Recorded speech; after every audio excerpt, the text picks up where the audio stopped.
Religious cults associated with the Amazons. By Florence Mary Bennett.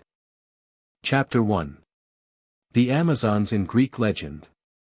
The Iliad contains two direct references to the Amazons, namely, in the story of Bellerophon 1 and in a passage from the famous Tychoscopy. 2. The context to which the first of these belongs is classed by critics as an echo from the pre-Homeric saga, and therefore it may be inferred that the Amazon tradition in Greek literature dates from a time even earlier than the Homeric poems. The description of the women here is very slight, being given by the epithet nu tau iota alpha nu epsilon rho alpha of the line tau tau rho tau omicron nu alpha kappa alpha tau pi epsilon phi nu epsilon nu mu alpha zeta nu tau iota alpha nu epsilon rho alpha, 3 but. From the facts that battle with them is considered a severe test of the hero's valor and that as warriors they are ranked with the monstrous Chimera, the fierce Solymi, and picked men of Lycia. We gather that they are conceived as beings to be feared. The scene of combat with them is Lycia. The second of the two passages cited above is more definite. Priam, exclaiming on the happy lot of Agamemnon, who has been pointed out to him, says to Helen, "O, happy Atreid, fate's child, blessed with prosperity. Verily, to thee are many subject, youths of the Achaeans. Once did I go to vine-rich Phrygia, where I beheld vast numbers of Phrygian men with swift-moving steeds, the people of Otreus and godlike Mygdon, who were then encamped by the banks of the Sangarius. For I was numbered an ally with these on that day when the Amazons came, pitted against men. Yet even these were not as many as are the quick-glancing Achaeans. Although the characterization is the same as in the Bellerophon story, mu alpha zeta nu epsilon nu tau iota nu epsilon iota rho alpha iota, there is gain in that the impression of the Amazons as a mighty band of warriors is strengthened. Also that the event has its place in the conventional chronology of Greek legend, antedating the Trojan War. It is to be noted, moreover, that here the Amazons are the aggressors on the confines of Phrygia. There is another allusion in Homer to the Amazons, although this is indirect rather than direct. It occurs in the second book of the Iliad, where the spot of assembly for the Trojans and their allies is designated, for there is before the city a certain lofty barrow, in the plain far away, standing detached on this side and on that, which men, forsooth, call Batia, but the immortals name it the grave of swift-bounding Marina. Here then were the Trojans numbered and their allies. The Scholiast and the commentary of Eustachius on the passage tell that this Marina was an Amazon, the daughter of Teucer and the wife of Dardanus, and that from her the city Marina in Aeolus was said to have been named. 5. It seems reasonable to suppose that the commentators are correct, for in later literature we hear much of an Amazon by this name, and there is frequent mention of graves of various Amazons, here and there in Greek lands. Always regarded with wonder and awe akin to the reverence with which Homer mentions the tomb of Marina. The Amazons then, as they appear in the Homeric poems, are a horde of warrior women who strive against men, and with whom conflict is dangerous even to the bravest of heroes. They belong to Asia Minor, seemingly at home in the neighborhood of Lycia and opponents of the Phrygians on the river Sangarius. About the grave of one of their number there lurks a hint of the supernatural. The poet does not say whether she was friend or foe of Troy. On the analogy of similar graves pointed out in various parts of Greece, she who lay buried there may well have been a foe, yet later Greek commentators saw in this one an ancestress of the royal line of Troy. In this they may have drawn on the Ethiopis, which tells of an alliance between Amazons and Trojans. We pass thus from the Homeric epic to the epic cycle. Proclus in the Chi eta sigma tau omicron mu theta epsilon iota alpha gamma rho alpha mu alpha tau iota kappa, whence Photius quotes excerpts, says that the last book of the Iliad was followed by the Ethiopis in 5 books, written by Arctinus of Miletus, circa 750 BC. He starts the argument thus: the Amazon Penthesilea, daughter of Ares, a Thracian by birth, appears to give aid to the Trojans. In the pride of her valor Achilles slays her, and the Trojans bury her. Achilles destroys Thersites for speaking slander against him and carping at his alleged love for Penthesilea, whence there is a division among the Greeks in regard to the murder of Thersites. It is not possible to trace the story of Penthesilea beyond the date of the Ethiopis. How much the poet made of the romantic situation drily described by Proclus. It cannot be determined. For the evidence has perished with the work. Certainly it did not lose in pathetic details at the bands of the writers and painters of later years. The outline preserved by Proclus speaks only of the alleged love of Achilles for the queen. Yet that affords a starting point for the play of much romantic fancy in subsequent times. 6 The fact that in the Ethiopis Penthesilea is called a Thracian raises the question whether the author does this lightly, or whether he has serious thought of Thrace as the home of the race and of Ares as their patron deity. Diodorus 7 gives Ares as the father of Penthesilea and Otrera as her mother. And Saint Basil 8 adds that she was queen of the Amazons of Alope in Pontus, but elsewhere 9 Otrera 2 is called a daughter of Ares, her mother being Harmonia, while her children are Hippolyta and Penthesilea. Ares, however, is quite steadily named by Greek writers as the father of the Amazons in general, and Harmonia, as their mother. 10. Another Amazon is mentioned by name in an epic fragment preserved by the scholiast on Pindar's third Nemean ode, line 64, Telamon of insatiate battle shout was the first to bring light to our comrades by slaying man-destroying. Blameless Melanippe, own sister to the golden-girdled queen. This new character is attested in Amazon by the epithet nu deltaro omicron lambda tau epsilon iota rho alpha nu, a vigorous variant on nu tau iota nu epsilon iota rho alpha, and by her kinship with the golden-girdled queen, who can be none other than Hippolyta. The adjective mumueta tau omicron nu is conventional and colorless. The fragment must belong to a long passage if not to a whole poem descriptive of the combat waged by Telamon and his comrades against the Amazons. 11.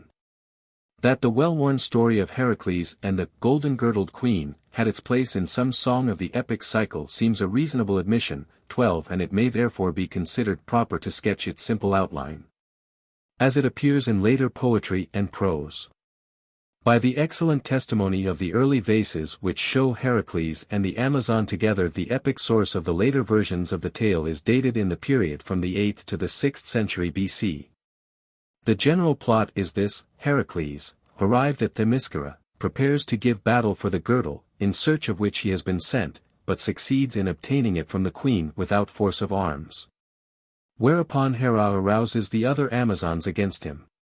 In the fight which ensues Heracles is victorious, but he slays Hippolyta. 13 For the first time we hear of Themyscira on the Thermodon as the home city of the Amazons. As in the case of Penthesilea and Achilles, this legend of Heracles and Hippolyta has a touch of romance.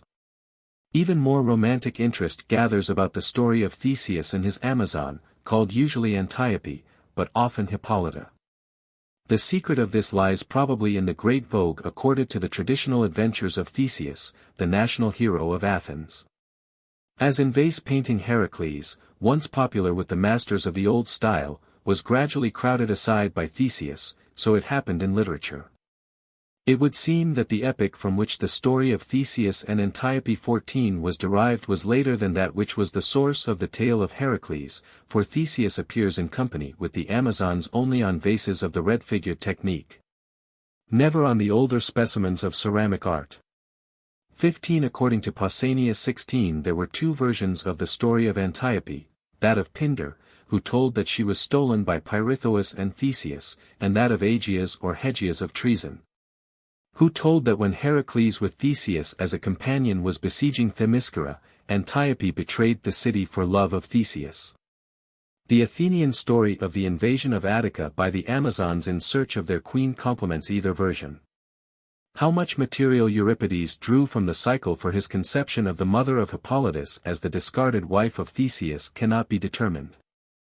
The contribution which the epic cycle seems to have made to the idea of the Amazons presented by Homer may be summed up as characterization of individuals of the race.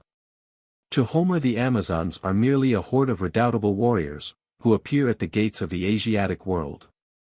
To the later epic they are a people who dwell in a city on the Euxine at the mouth of the Thermodon. They are thus conceived as a settled race on the outskirts of civilization. They belong to the eastern lands whither only adventurers and hardy colonists dared to sail. The stories told of their heroines, Penthesilea, Hippolyta, and Antiope, bring the race into direct contact with Greek legendary history.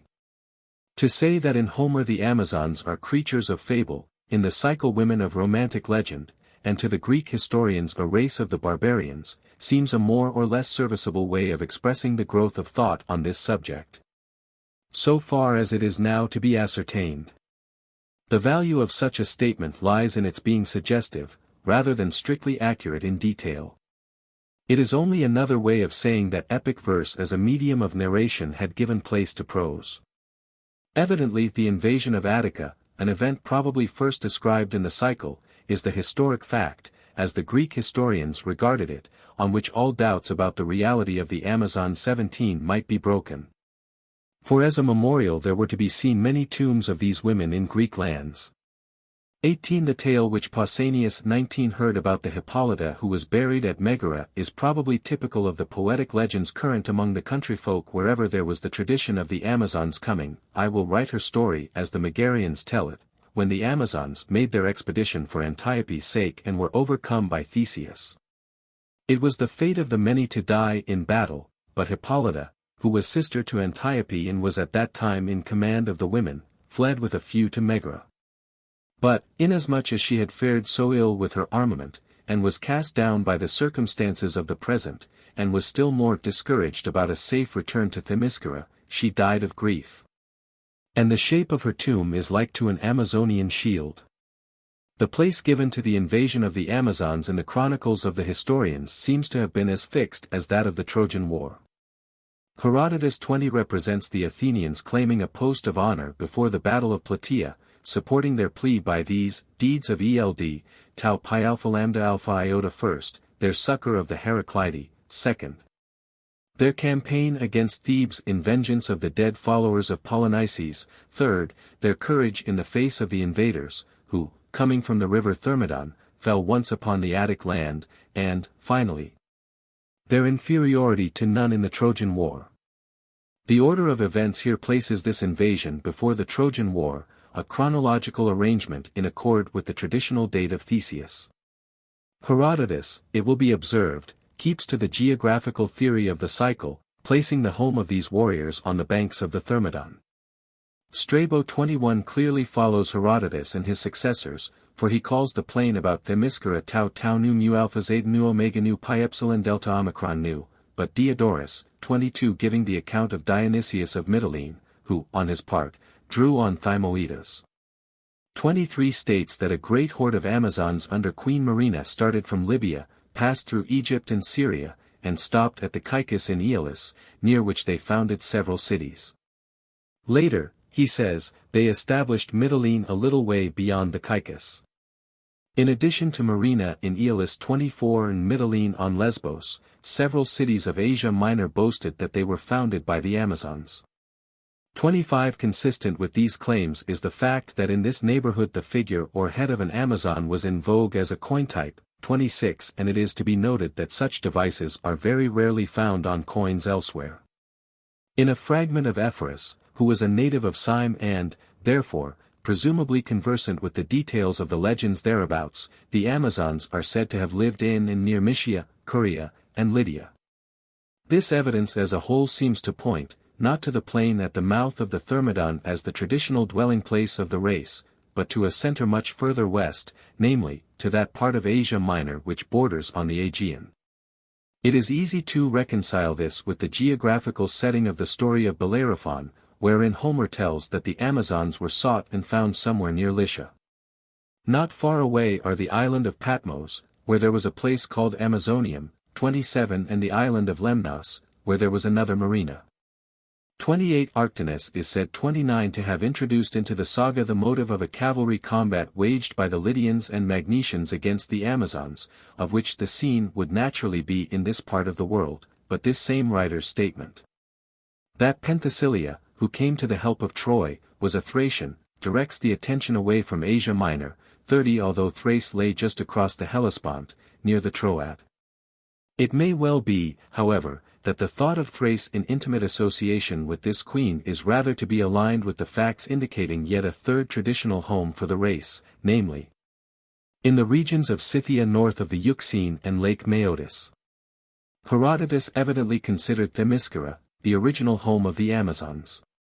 31 At any rate, having once designated them the women from the Thermodon, he does not go back of the characterization in search of their antecedents. Perhaps the service which he does perform is of greater value, in that, by pointing out a group of people whom he believes to be descended from the Amazons, he seems to be pushing these forebears of the legendary time into the full light of history.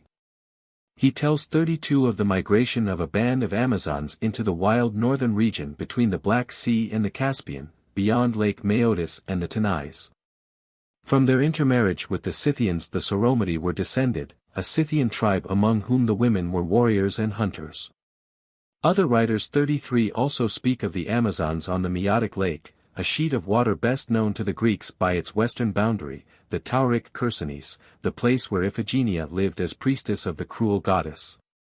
Even the Caucasus Mountains and the hazily conceived Colchian land lay dearer to the Hellenic world than this savage Scythian region. Greek travelers brought back accounts of strange customs among these northern tribes. They told of the Tauri, that they immolated all shipwrecked strangers to their Artemis, 34 and of the Soromati, that none of their women married until she had slain a man of the enemy, 35 The Greek equivalent, nu deltaro omicron kapitau nu omicron iota, which Herodotus gives for the Scythian word meaning Amazon, omicron rho pi alpha tau alpha, is strongly suggestive of the epithets, nu tau iota nu epsilon iota rho alpha iota and nu delta rho omicron lambda tau epsilon iota rho alpha iota, used of the Amazons. 36. Aeschylus in the Prometheus bound 37 also associates the Amazons with the north. The geography of this passage is interesting in comparison with that of Herodotus. Because the poet antedates the historian and therefore represents the vague reports of these regions which preceded the carefully considered mapping evolved by Herodotus. Aeschylus places the nomad Scythians far to the north, near the ocean, in which Strabo 38 follows him, whereas Herodotus 39 finds them definitely established on the Gulf of Chersonitis, west of the Tauric Chersonese. The Chalybes, whom Herodotus 40 and Strabo 41 locate south of the Black Sea, are by Aeschylus relegated to northern Scythia. And, strangest of all, he seems to place Mount Caucasus north of the Black Sea and the Sea of Azov. South of this are the Amazons, man-hating, who will in a later time dwell in Themyscira by the Thermodon. Elsewhere in the Prometheus 42 the Amazons are called, the dwellers in the Colchian land, maidens fearless in battle, and their home is evidently placed near that of, the throng of Scythia, who possessed the land at the ends of the earth about Lake Maeotis. In the Suppliants 43 Aeschylus speaks again of the Amazons, here as tau nu nu delta rho omicron upsilon kappa rho epsilon omicron beta rho omicron upsilon sigma tau mu alpha zeta nu alpha, a characterization which suggests another line of his, quoted by Strabo, 44 lambda lambda pi pi kappa eta beta rho omega tau rho epsilon epsilon nu omicron iota sigma kappa theta alpha iota. Aeschylus then apparently places the original home of the Amazons in the country about Lake Maeotis, conceiving this region to be practically identical with the Colchian land, or contiguous to it.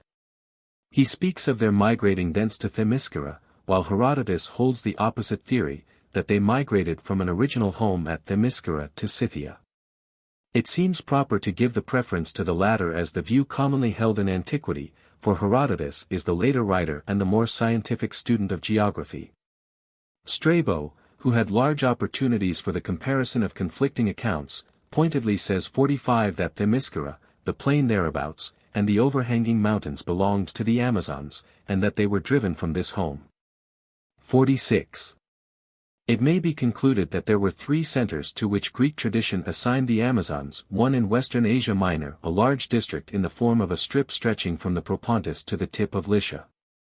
The second in Pontus along the Euxine, with a western boundary at Sinope, an eastern at Colchis, and a southern undefined, somewhere in the interior of Cappadocia. A third in Scythia, conceived as the Tauric Chersonese, the regions east of Lake Maeotis, those north of the same lake, and probably also those which border the Euxine on the north and west, including Thrace. Each of these is an area so large that only by extension of the term may it be denoted a center. Threads of affiliation reach out also to Libya, Egypt, and Syria. Out of this maze the source of the Amazon legend is to be sought. To round out this brief summary of the geography of the legend, the list should be set down of the places in Greece proper which are especially mentioned in the tale of the invasion of the Amazons: Athens, 47 Treason, 48 Megara, 49 Kyrenia, 50 Chalcis in Euboea, 51 Thessaly, 52. But the story of the Amazons as the Greeks thought of them would not be complete without several additional details. Among these is the tradition, which has seized powerfully on the imagination of later times, that it was the custom of these women to burn out the right breast, in order that they might the better draw the bow.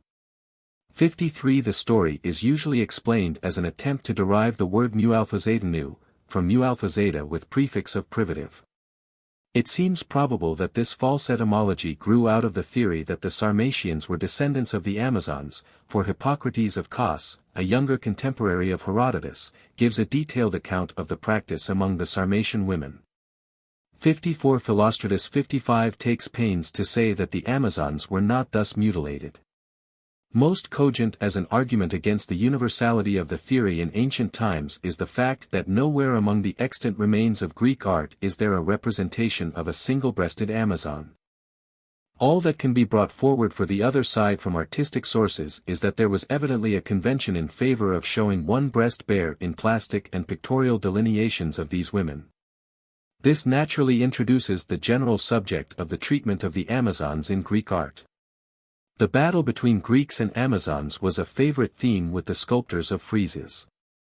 Its companion pieces are the fight between Lapiths and Centaurs and the historic struggle between Greeks and Persians. In each of these subjects the Greek requisite of simplicity in art demanded that the essential element should be sought by analysis, in order that the composition might present the situation in a telling manner. It follows that the point brought out in the scenes from the Persian wars is that Greek is pitted against Persian, in the Centauromachi, that it is civilized man against bestial man, in the conflict with the Amazons. That the battle is between man and woman. Therefore the Greek artist emphasizes, in the first, the national dress of the combatants, in the second, the savage appearance of the monsters, in the third, the womanhood of the Amazons contrasted with the manhood of their enemies. Uniformly in the friezes the Amazons are beautiful. Those who have fallen are treated by the artist with peculiar tenderness, those who are brought to bay are spirited and valiant, but also delicate and frail. Those who are for the moment victorious show no savage exultation, as do the fierce centaurs in the same situation. Their costume is usually a short tunic girt up for action, frequently open at one side in order to display the woman's figure. The effort is always, not to show them to be foreigners who wear a fantastic garb, but to indicate plainly that they are women warring with men. The famous freestanding statues of Amazons which have come down to us, and which inherit the artistic tradition of the masters of the 5th century, 56 show the same sympathetic treatment. The face is calm and ideally beautiful, the body is that of a young woman in her prime, strong, supple, and graceful, dressed in a short tunic which leaves one breast bare. 57. There are also examples of the mounted Amazon in sculpture. Perhaps one of the finest bits in existence is the fragment of horse and woman rider from Epidaurus, now in the National Museum at Athens. This Amazon wears a short belted tunic and also a mantle fastened about her neck. She is remarkably lithe and beautiful, she sits her horse perfectly. Best of all is the contrast between her slender body and the powerful and sinewy frame of the animal. In the museum at Naples there is a piece of sculpture in the style of a later period. It represents a dead Amazon, lying supine. She wears the conventional dress, the short tunic which reveals the bare breast, and under her is a spear. Her lips are open in the last struggle for breath. About the whole figure there is a note of sadness. The distended breasts suggest maternity, a detail which possibly indicates that the figure of a baby was originally grouped with this Amazon. Special interest attaches to this work as a type of the Amazon in the last days of Greek art, before its vigor had departed, for it is doubtless a detail, in close copy of the original. From the group which Attalus set up on the Acropolis at Athens. 58. In vase paintings, rather than in sculpture, we find the characteristic weapons of the Amazons, the shield shaped like an ivy leaf, 59 the Scythian bow, 60 and the battle axe. 61 Here also we see the mantle of panther's skin similar to that which Penthesilea wore in the painting by Polygnotus at Delphi. 62 The types of Amazons in vase painting are numerous. They are shown in every conceivable situation indicative of their prowess in battle and in the hunt, on foot, on horseback, in chariots, preparing for combat, taking the Epheb's oath, bearing away the dead, and so on. 63 The groups on the vases frequently recall the friezes. In addition to these portrayals of the Amazons in general, the vases show scenes from the Heracles saga and from the legend of Theseus. The inference is inevitable, that among the great painters the Amazons were popular as a subject, for it is to be presumed that in these themes, as in others, the potters' workshops merely followed the fashion of the art which they distantly reflected. First-hand evidence of the manner in which painters managed the presentation is not available. The vases furnish the best information on this point, and their testimony may be eked out by a few passages from literature. 64. Such then in a general way is the tradition of the Amazons, which had an important place in Greek art and literature. This review is the natural introduction to the study of cults associated with these women, for without a clear understanding of the legends certain details of cult practice are obscure. The points which should bear emphasis are these: the persistent belief among the Greeks in the real existence of Amazons, the conception of them as unusually fierce warriors, and this in spite of various tendencies of thought destructive of such an idea, the habit of associating them with certain definite geographical centers. How do you find this book? Any thoughts about the book or the author? Any suggestion for improvement? Please take a moment to share your thoughts in a comment. If you like it, share it with your friends who might enjoy it as well. Subscribe to keep in touch. Visit CompleteAudiobooks.com for more quality content. Chapter 2. The Great Mother. More primitive than the worship of the gods under anthropomorphic form is the custom of reverencing this or that deity in beatific or aniconic shape.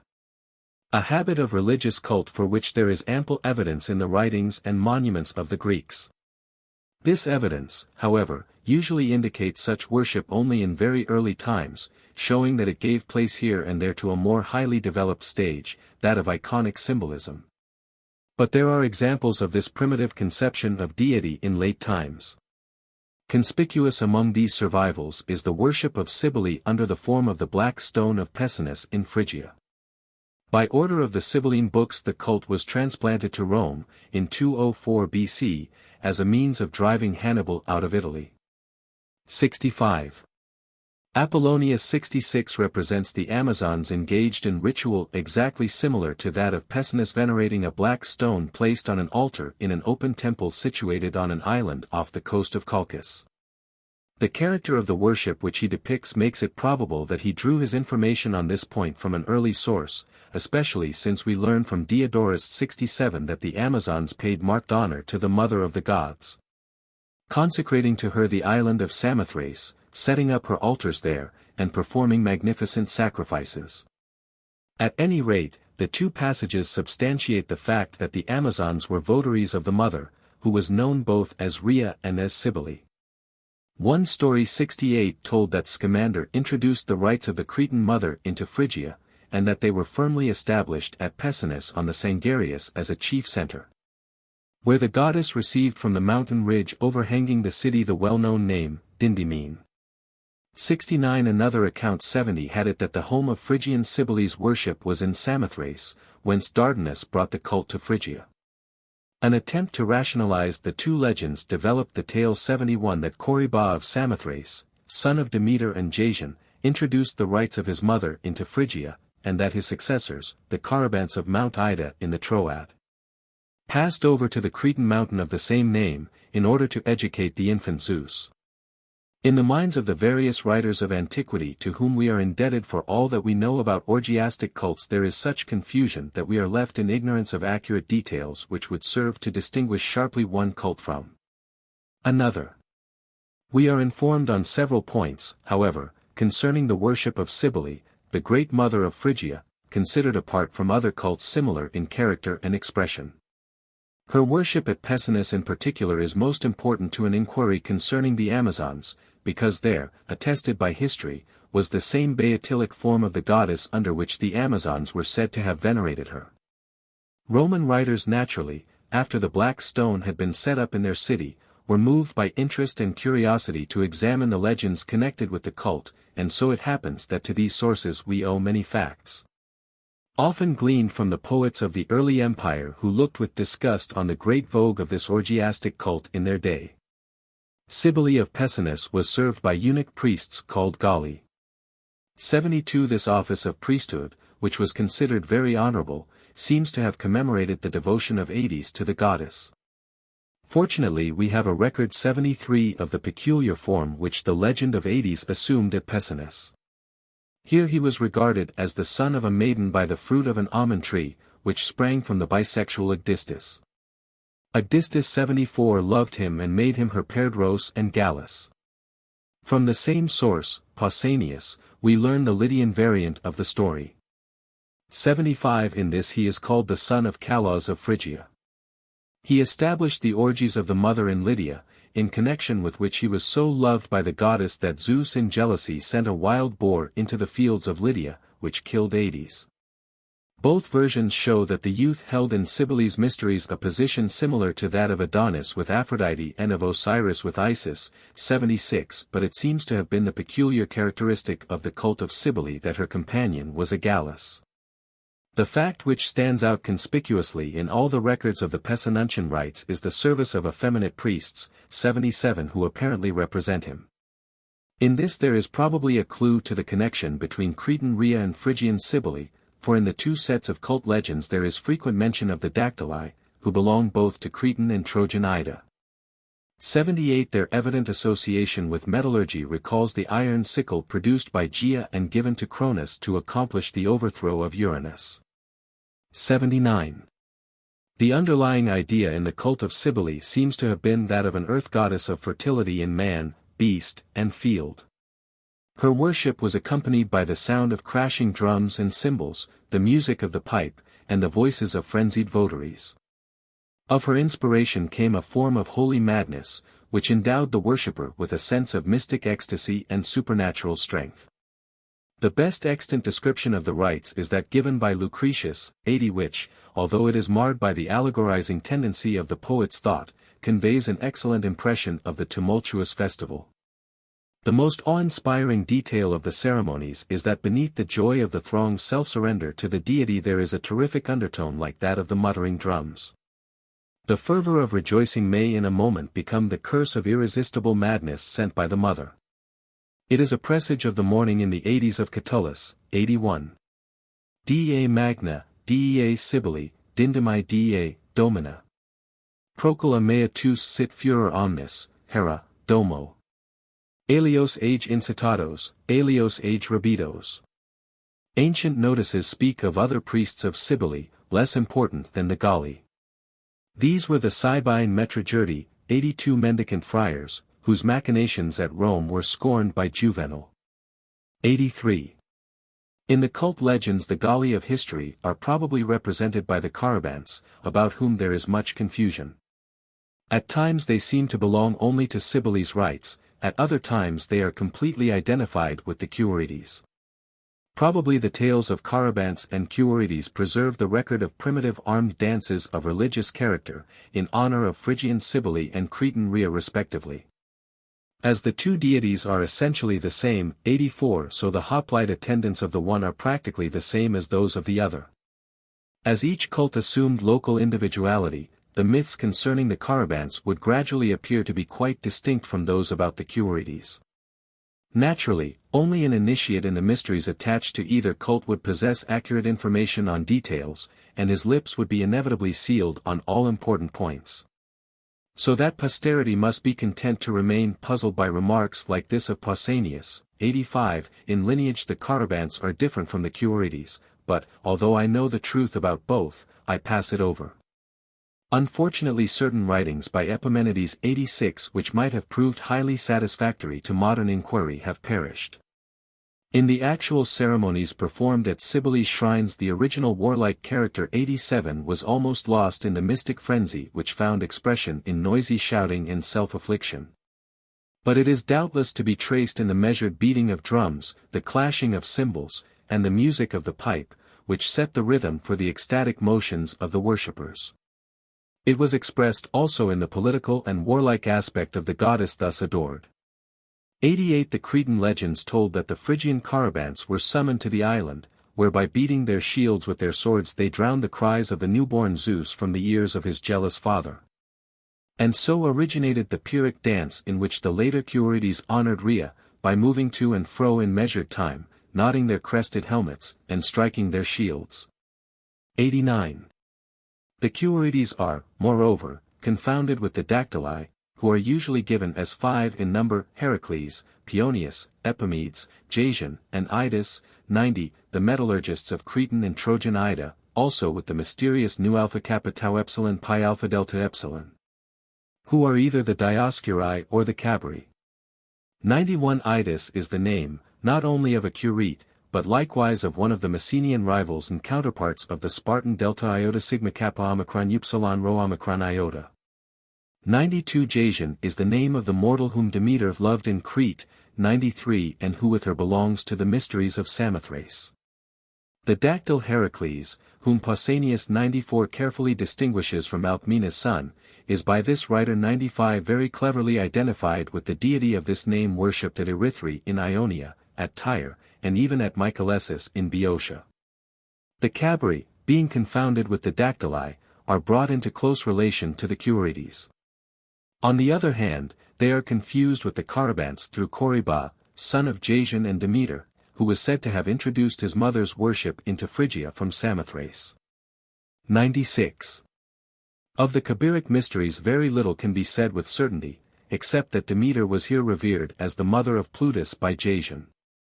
Herodotus, 97 himself an initiate, believes the mysteries of Samothrace to be of Pelasgic origin. He hints at a connection between these rites and the Pelasgians introducing Hermes at Athens.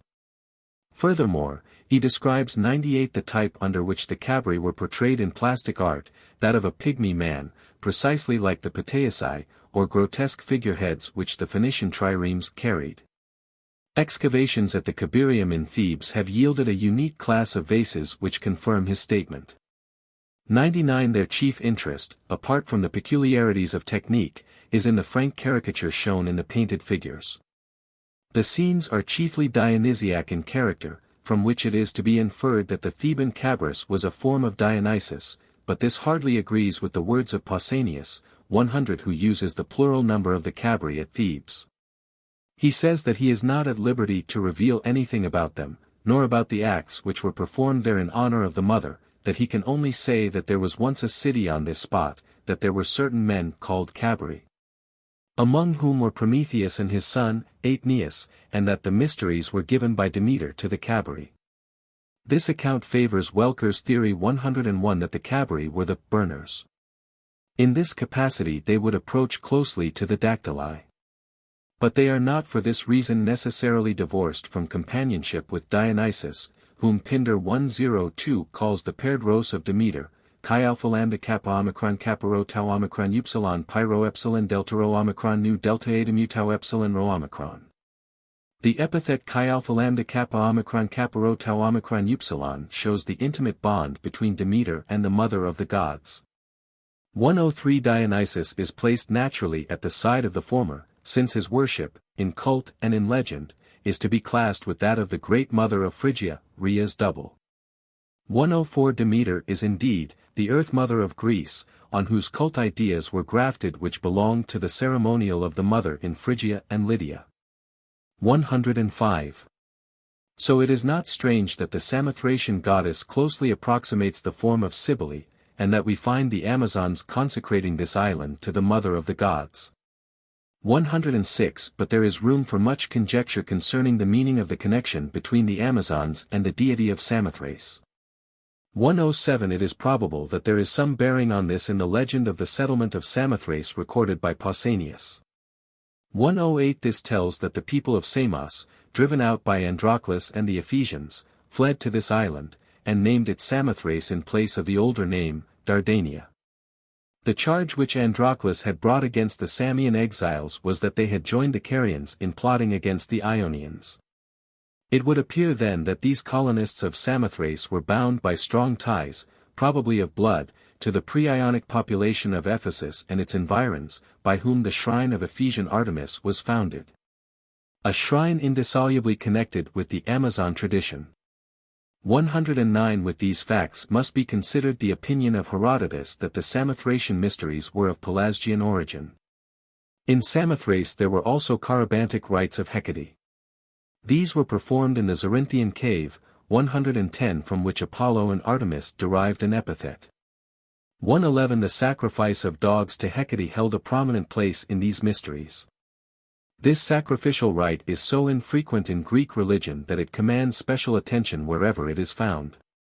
The Carabantic rites of Samothrace show that Hecate of this place was closely akin to the goddess of the same name, who was worshipped with Zeus Panamerius at Lagina in Corea, the chief center of her cult in Asia Minor.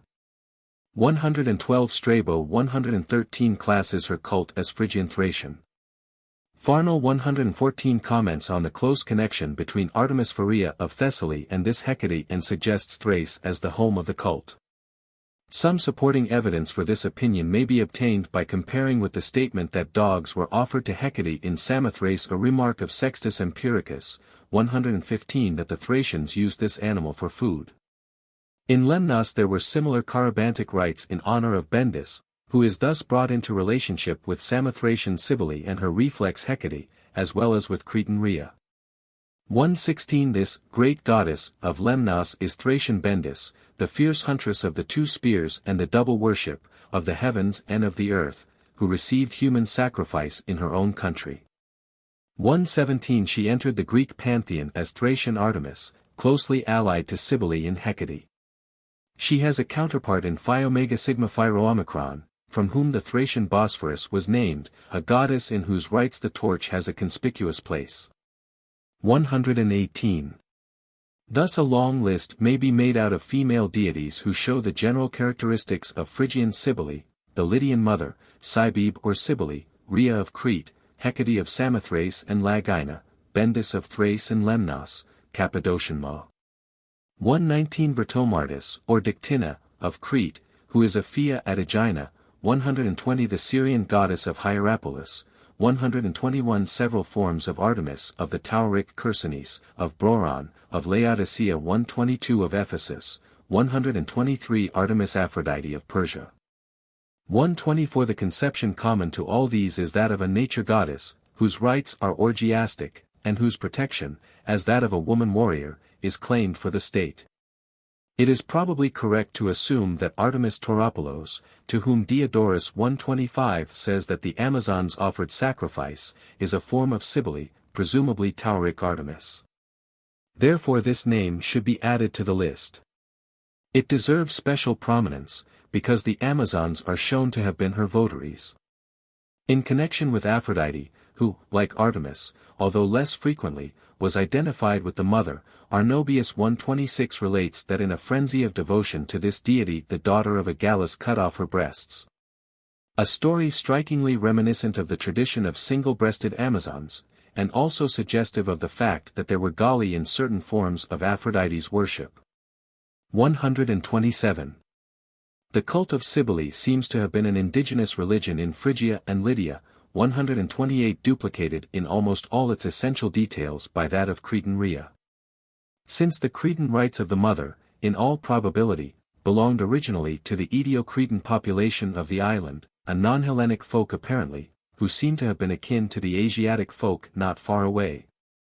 129 Rhea Cybele may fairly be regarded as the deity of a common stock in Crete, Phrygia, and Lydia. From the circumstance that the double axe is a religious symbol which occurs frequently wherever there are remains of the pre-Hellenic or Minoan civilization of Crete and of that thence derived, the Mycenaean. And from the fact that in historic times this appears as the regular symbol of various forms of the Asiatic mother. 130 There is ground for the inference that the stock with whom the worship of Rhea Cybele was deeply rooted was that which predominated in Crete and the other lands where the same brilliant culture flourished before the rise of the Hellenic states. It is to be noted that the battle axe of the Amazons is this very weapon, but the point may not be pressed in this context. Herodotus, 131 It has been seen, asserted out of his knowledge as an initiate, that the mysteries of Samothrace were of Pelasgic origin. He undoubtedly conceived of the Pelasgians as a non-Hellenic race who preceded the Hellenes in the occupation of Greece. And therefore we must interpret his remarks about the Cabiria as meaning that these rites were instituted by a pre-Hellenic people. 132 It is tempting to identify this people with the pre-Ionic inhabitants of Samos, who, according to Pausanias, 133 settled Samothrace. Thus the worshippers of Cybele in Samothrace would be shown to be akin to the stock who honored her in Crete, 134 Lydia, and Phrygia. This mother, whose worship was widely spread under her own name and many others, was revered by the Amazons in the primitive Baeotilic form of the rites of Pessinus. As mother of the gods in Samothrace, where she was identified both with Cabiric Demeter and with Hecate, as Artemis Tauropolos, or the Tauric Virgin, who was probably a goddess of the Thracians. 135. Chapter 3. Ephesian Artemis. The magnificent temple of which Christian writers speak as that of the great goddess whom all Asia and the world worshipped replaced the earlier and more famous shrine which burned to the ground on the night of Alexander's birth. 220 years had been spent in the process of building the first temple, and when this was destroyed the Ephesians at once began the construction of another even more costly. 136 The older Artemisium is said to have possessed among its treasures 4 statues of Amazons executed by 4 of the most distinguished sculptors of the 5th century, Phidias, Polyclitus, Chrysales, and Phradmon. 137 The tradition is only one of many which indicate very close connection between the Amazons and this sanctuary. The Ephesians themselves looked upon their Artemisium as one of the most sacred spots in the whole world. Tacitus 138 remarks, Primi omnium Ephesiae adier, memorantes non, ut vulgus crederat, genam ac Apollinum dello genitos, esse apud esse senecrium amnum, lucum ortigium, ubi latinum partu gravitum et olii, quae tum idiom manit, adnisum. Edidis ea numina. This seems to mean that the olive of Ephesian Artemis was set up against the palm of Delian Apollo. Something of this kind happened historically, as Thucydides 139 shows, there was of old a great gathering of the Ionians at Delos. They went thither to the Theoric assembly with their wives and children, just as the Ionians now gather at the Ephesia. Greek Ephesus owed its origin to the Ionic immigration and was reckoned among the 12 cities of Ionia, yet in the band of colonists who started out from the Prytaneum at Athens the Ionians were few. Although the expedition is designated by their name. Joined with them were the Abantes of Euboea, the Orchomenian Minyi and the Cadmenes of Boeotia, the Dryapes, Phocians, Molossians, the Arcadian Pelasgians, the Dorian Epidaurians, and other tribes whom Herodotus does not mention by name. 140 It may be that the Ionian strain was less strong at Ephesus than in some of the other cities of the group, since this place and Colophon were the only ones of the 12 that did not take part at the Apaturia, the great clan festival of the Ionians. 141 Yet the Quadrids, who figured prominently as conductors of the undertaking, were Ionians. 142 And Androclus, son of Codrus himself, was by some 143 believed to have been the founder of Ephesus.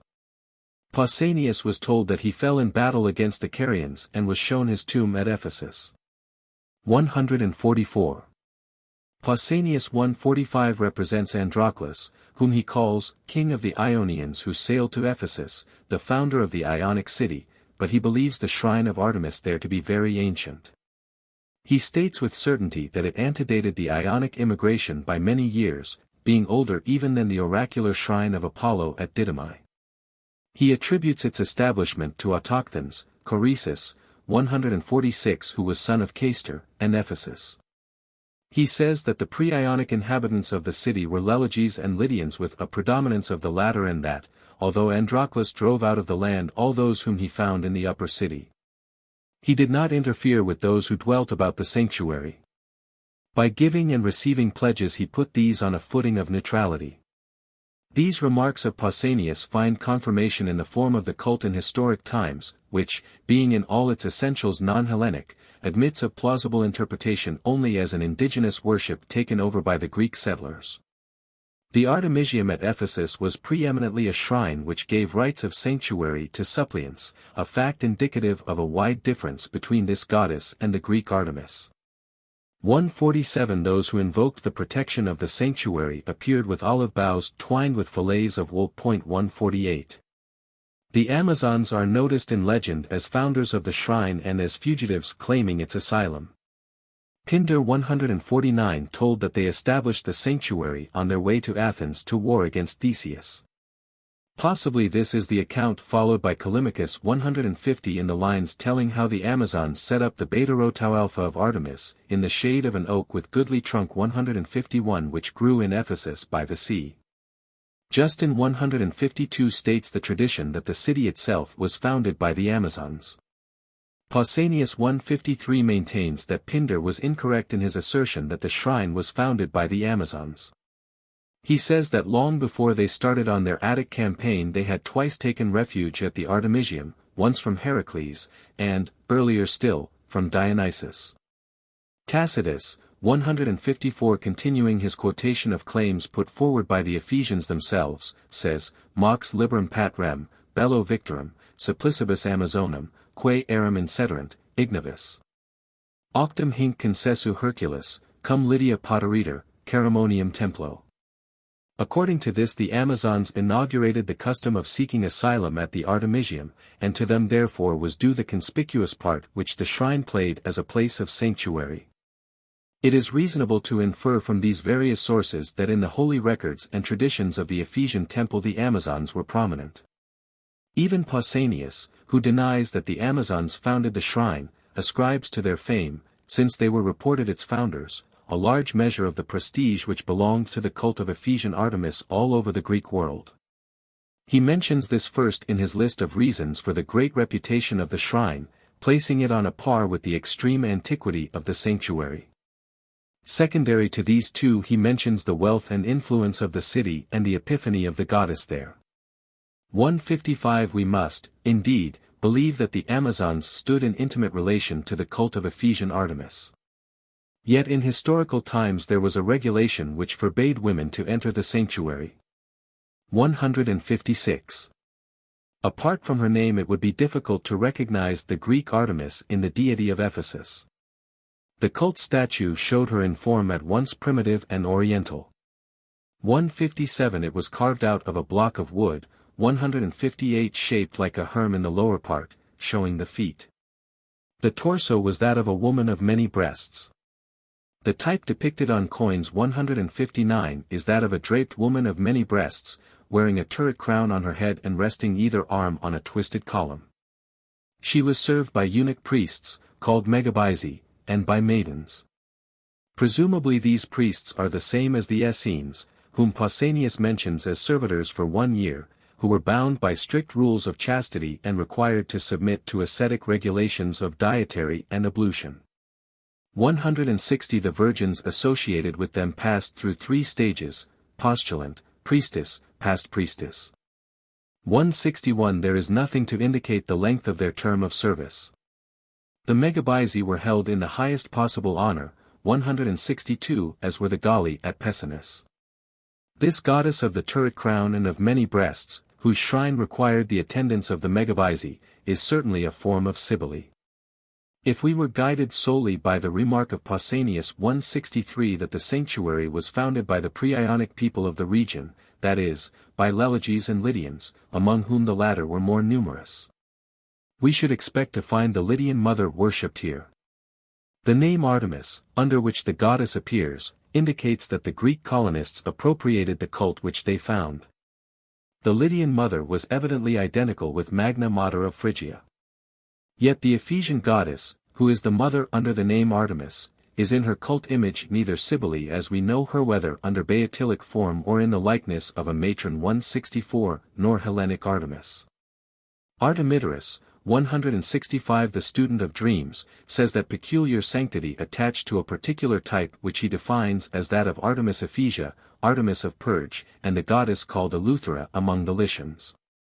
It is tempting to ascribe to the mysterious Leleges the differences which separate the type of Ephesia and the other two from Cybele. All that Pausanias 166 tells about these Leleges at Ephesus is that they were a branch of the Carians. Herodotus 167 says that the Leleges were a people who in old times dwelt in the islands of the Aegean and were subject to Minos of Crete. That they were driven from their homes by the Dorians and Ionians, after which they took refuge in Curia and were named Carians. It seems reasonable to give weight to the remarks of Herodotus on this subject, since he was a Carian-born Ionian. We should infer then that the Leleges of Ephesus, whom Pausanias calls a branch of the Carians, were closely connected with the island people who were once subject to Minos. Both Herodotus 168 and Pausanias 169 say that the Lycians were of Cretan origin. It is therefore not strange that at Ephesus and in Lycia the same type of goddess was worshipped. Tradition 170 also connected Pamphylia with Crete, which may account for the presence of the type in Perge. 171 An inscription 172 which dates probably from about the 3rd century BC. Gives direct evidence of association between Crete and Ephesian Artemis. It is the dedication of a votive offering, to the healer of diseases, to Apollo, giver of light to mortals. Eutyches has set up in votive offering, a statue of, the Cretan lady of Ephesus, the light-bearer, nu alpha sigma nu phi sigma omicron upsilon kappa rho eta sigma alpha nu phi alpha epsilon sigma phi rho omicron nu. The inscription suggests the words from the Oedipus Rex, 173, Lycian Lord, scatter, one pray thee. For our aid thine unconquerable darts from thy gold-twisted bowstring and with them the fire-bearing rays of Artemis with which she rusheth over the Lycian mountains. The Cretan light-bearer may easily be the fire-bearing Artemis of Lycia. The epithet lambda kappa epsilon iota omicron used of Apollo gives the form lambda upsilon kappa epsilon alpha for Artemis. An Artemis by this name was worshipped at Treason. 174 The local exegetes were unable to explain the application of the epithet. Therefore Pausanias conjectures that it means, either that Hippolytus had thus commemorated the extermination of wolves at Treason, or that lambda upsilon kappa epsilon alpha was a cult epithet among the Amazons, to whom Hippolytus was akin through his mother. It seems highly probable that Artemis lambda upsilon kappa epsilon alpha was the goddess of Ephesus, Perge, and Lycia, who was known as the Cretan Lady of Ephesus. Eleuthera, the special name by which this Artemis was worshipped among the Lycians, suggests Ariadne, whom Ovid 175 calls Libera. 176 The name belongs to her as the wife of Dionysus in Crete. Dionysus appears in the legends of the Artemisium as one of the foes of the Amazons who drove them to this asylum. 177 Perhaps the idea of hostility on his part is to be explained by the rites in his honor at the annual festival of the Syria at Alea. These required that women should be scourged at his altar. 178 In this there is reminiscence of the Egyptian mournings for Osiris, which were marked with practices of self-affliction, and Osiris suggests Hades, the companion of the Asiatic mother. 179 There is no reason to doubt that Dionysus was closely connected with Cybele. The musical system by which his worship was characterized was Phrygian, 180 and Euripides in the Bacchae completely identifies his rites with those of the mother.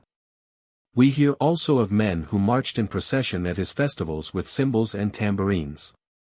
181 Considering the fact that at Ephesus and at Pessinus there were eunuch priests, also that Euripides 182 depicts Dionysus as a womanish person who forces Pentheus to assume woman's garments, that elsewhere 183 the god is called man and woman. And, in addition to this, that there was a legend 184 that he received woman's attire from Rhea at Cybele. There is a strong presumption in favor of the hypothesis that Dionysus touches the cult of the Great Mother and that of Ephesian Artemis in some way associated with the strange Oriental idea of confusion of sex.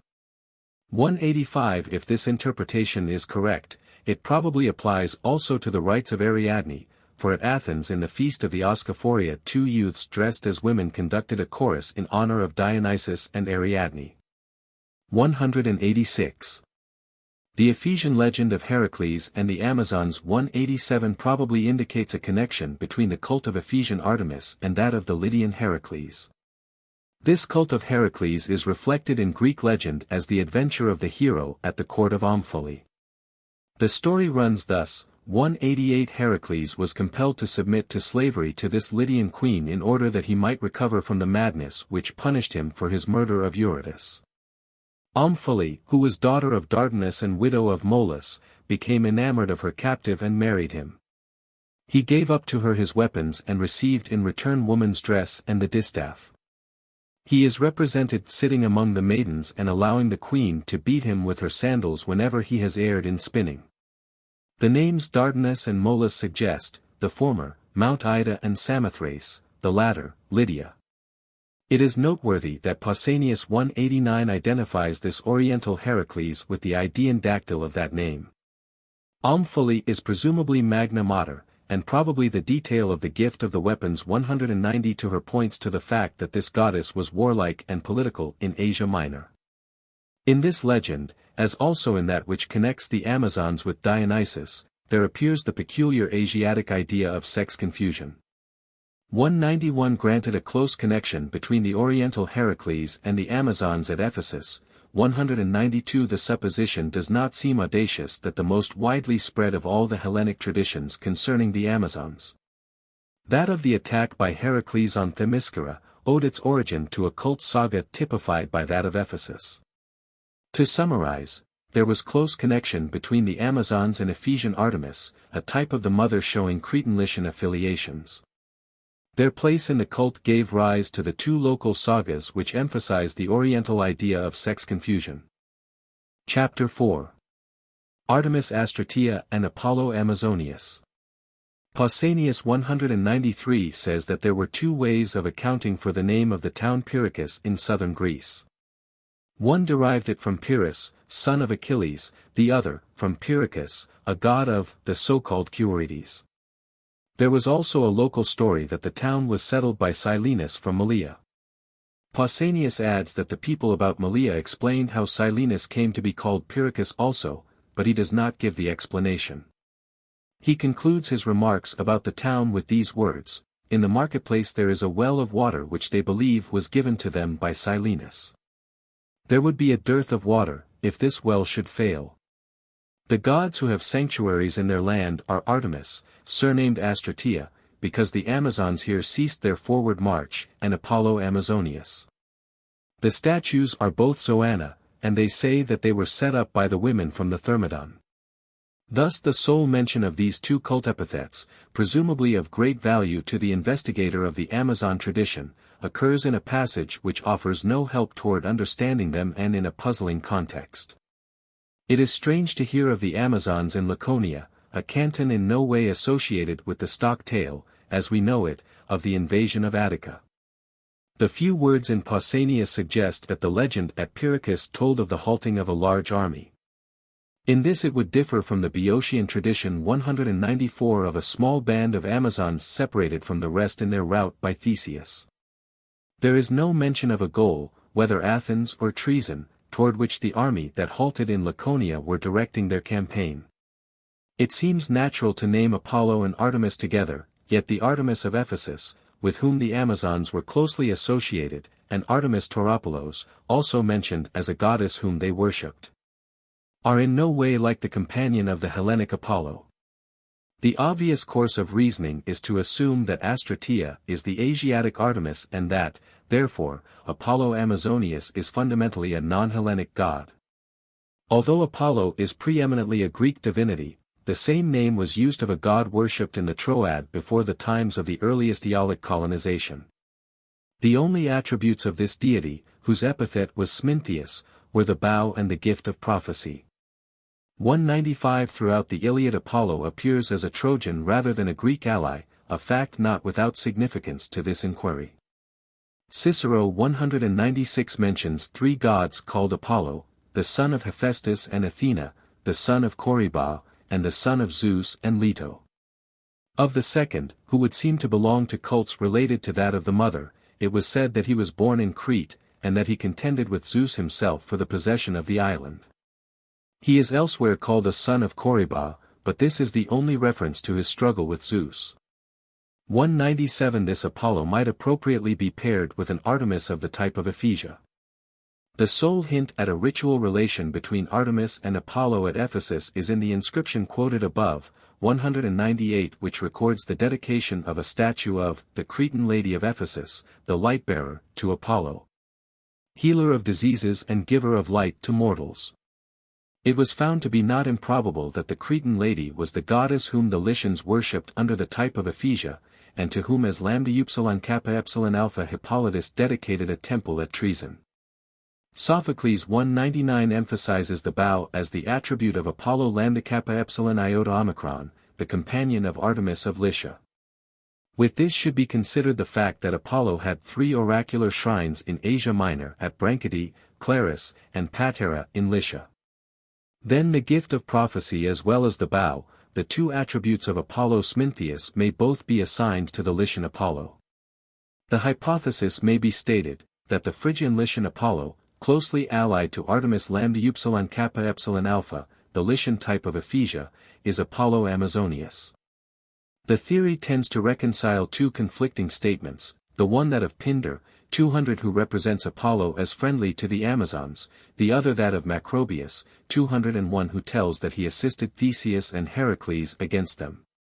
Apollo, conceived as the Hellenic god, would naturally be their enemy, while the Asiatic Apollo would be their patron. It is possible to explain in the same way the seeming inconsistency shown in representing the defeat of the Amazons on the walls of the temple at Bassae. It has been assumed in the preceding paragraph that Artemis Astrateia, because she is a goddess of the Amazons, is practically identical with Ephesia, and on this assumption an hypothetical interpretation of Apollo Amazonius has been based. In order that the investigation may be pursued from a different point of view, this argument may be dismissed for the present, to give place to an inquiry concerning the meaning of Astrateia. Farnell 202 does not discuss the epithet Amazonius, but for Astrateia he proposes the explanation that the word is a linguistic corruption for a start. By this theory the connection with a sigma tau rho alpha tau epsilon alpha denotes only a local attempt to account for a word of which the real significance was completely lost. The position of Pyrrhus on the Laconian coast makes it easily credible that foreign influences might have imported the Semitic goddess. As the theory is put forward tentatively, details are not elaborated, and so it is not stated whether there is any reason other than caprice for connecting the Amazons, rather than another army, with the imaginary sigma tau rho alpha tau epsilon alpha. Rouse 203 accepts the statement of Pausanias as it stands and renders the phrase, Artemis of the war host. If Astrateia be Artemis of the war host, she was presumably an armed goddess. Pausanias 204 records that there was a statue of Artemis in Messenia bearing shield and spear. At Laodicea there was the conception of an armed Artemis, as shown by coins, and since the Laodiceans claimed to possess the original cult statue of the Broronian goddess, 205 who was identified with the Tauric Virgin. 206 There is reason to believe that these 2 types of Artemis, Broronia and Taurica, depicted her as an armed goddess. Furthermore, Artemis appears as a goddess of battle in her cult as Agratora, for she regularly received sacrifice from the Spartans before a campaign or a battle. 207 At Athens the Polemarch, assisted by the Ephebes, in commemoration of Marathon sacrificed annually to her in conjunction with Enyalius. 208 And at Egera in Achaea she was believed to have routed the Sicyonians by telling the people of Egera to bind torches to the horns of a flock of goats in order to terrify the enemy. 209 Artemis Laphria, a Caledonian deity, is possibly also a goddess of war. She is preeminently a huntress, and in this respect might resemble Thracian Bendis, who entered the Greek pantheon as Artemis. Pausanias 210 seems to hint that the type of Laphria is related to that of Ephesia. Ephesia and Bendis both are forms of the mother, who in Asia was warlike. 211. But not one of these epithets of warlike Artemis is suggestive of the word Astrateia. The nearest approach to it is in 3 surnames of Aphrodite, Strateia at Mylasa, 212 Strategis at Paros, 213 and Stratonikis at Smyrna, 214, of which the first is startlingly similar to the one under consideration. The only epithet among those used of Artemis which calls Astrateia is hegemon. Artemis hegemon was worshipped at Tegea, at Sparta, and near Acesisium in Arcadia. About her cult at Tegea there is nothing told which would differentiate this from other types. 215 At Sparta she was worshipped with Eileithyia and Apollo Carneus in a shrine near the Dramos. 216 Eileithyia seems to have been a primitive goddess, whose worship was pre-Hellenic, and who in classical Greek times was identified with Artemis as helper of women in travail. 217 The torch was prominent in her ritual. Apollo Carneus is generally known as the patron of the Dorian race. There are frequent notices of him in ancient literature as the god of the conquering people of Lacedaemon, a warrior who, like Mars at Rome, presides also over the flocks and herds. 218 Yet Pausanias 219 tells a story which makes it highly probable that among the pre-Dorian folk of Sparta there was a god of prophecy whose worship was grafted on that of Hellenic Apollo, whence there was formed the type of Carneus. Pausanias distinguishes between a man named Carneus and Apollo Carneus. The former, who was surnamed Omicron Kappa Tau Alpha, lived in pre-Dorian Sparta, and was highly honored in the family of a prophet named Crius. In Dorian times there was a prophet of an Acarnanian family who was killed at Sparta by Hippotes. Apollo therefore was wrathful, and the Dorians exiled the criminal and atoned for the murder. The cult name of Apollo Carneus was formed from the name of this Acarnanian prophet. It will be observed that in both legends there is mention of prophecy, a fact strongly suggestive of the Phrygian Apollo. Pausanias in this context relates a third story which brings Apollo Carneus into direct connection with Troy. He tells that when the Greeks were making the wooden horse, they used wood of a cornel tree, Capro nu epsilon iota alpha, cut in the sacred grove of Apollo. As soon as they learned that the god was angry at their presumption they propitiated him under the name Carneus. It seems not unreasonable to infer from these three legends that, although Apollo Carneus came to be regarded as the Dorians' god, he was in a measure identical with the prophet god of Phrygia and Lycia. The inference is strengthened by a fourth account in the same context. In this Pausanias quotes Praxilla, who said that Carneus was from Crete, since he was the son of Europa and Zeus, foster child of Apollo and Leto. In further support of the theory, here stated tentatively, it should be added that Acarnania, the home of the prophet who was killed at Sparta by the Dorians, was the country of the Curetes, conceived as one of the pre-Hellenic races of Greece. 220 Their name points to Crete. It must also be said that many believed Eileithyia to be of Cretan origin. 221 Thus Eileithyia, the third in the group worshipped at Sparta, may have been connected with the cult of the Apollo of Phrygia, Lycia, and Crete. In the shrine of Artemis hegemon near Acesisium the cult statue showed the goddess with torches in her hands. 222 This temple gave access to the sanctuary of Despina 223 in which Demeter was worshipped as the mother of Despina. The cult legend made Artemis the child of Demeter rather than of Leto. Therefore beside the throne of Demeter there was a statue of Artemis, who was represented as a huntress with quiver, hunting dog, and a mantle of stag's skin. In one hand she carried a torch, in the other two serpents. Since the temple of Artemis hegemon gave access to this shrine, and since in the attribute of the torch the statue in the inner sanctuary resembled that in the outer temple, it seems probable that the Artemis of the Despina temple was Artemis hegemon. In this sanctuary the Great Mother was worshipped with Demeter and Despina, and the initiates heard holy tales about the Titanes, 224 Curetes, and Carabants, all of whom were connected with Carabants. All of whom were connected with orgiastic rites the first, with those of Dionysus, the second and third, with those of Rhea Cybele. It would follow that Artemis hegemon belonged to the circle of deities honored by mystic ceremonies like those of Crete and Asia Minor. Miss Harrison 225 mentions the torch as a conspicuous feature in the cult of Artemis hegemon and connects her closely with Hecate who was Phi Omega Sigma Phi Rho Omicron, on the shores of the Thracian Bosphorus. The identification between Hecate and the mother has already been noticed. 226. The investigation of hegemon as an epithet would be incomplete without the mention of the use of the word in three other instances, alone, as the name of a goddess. As surname of Aphrodite, in adjectival form gamma epsilon mu iota omicron, as an epithet of Hermes. The first of these shows Hegemon as the name of one of the divinities by whom the Athenian Ephebes swore, be ye judges of the oath, Agraulus, Enyalius, Ares, Zeus, Thallo, Oxo, Hegemon. 227 Agraulus, Thallo, Oxo, and Hegemon appear to have been old deities of the soil. Pausanias 228 gives Thallo as one of the two Ori whom the Athenians worshipped with Pandrosus. He gives Oxo and Hegemon as the two Charites who had been revered at Athens from of old Kappa Pi Alpha Lambda Alpha Iota Omicron. 229 The evidence for the worship of Aphrodite Hegemon is an altar basis found on the Acropolis at Athens with the inscription, Phi-Rho Omicron Delta Tau Gamma Epsilon Mu Nu. Tau Omicron Delta Mu Omicron Upsilon.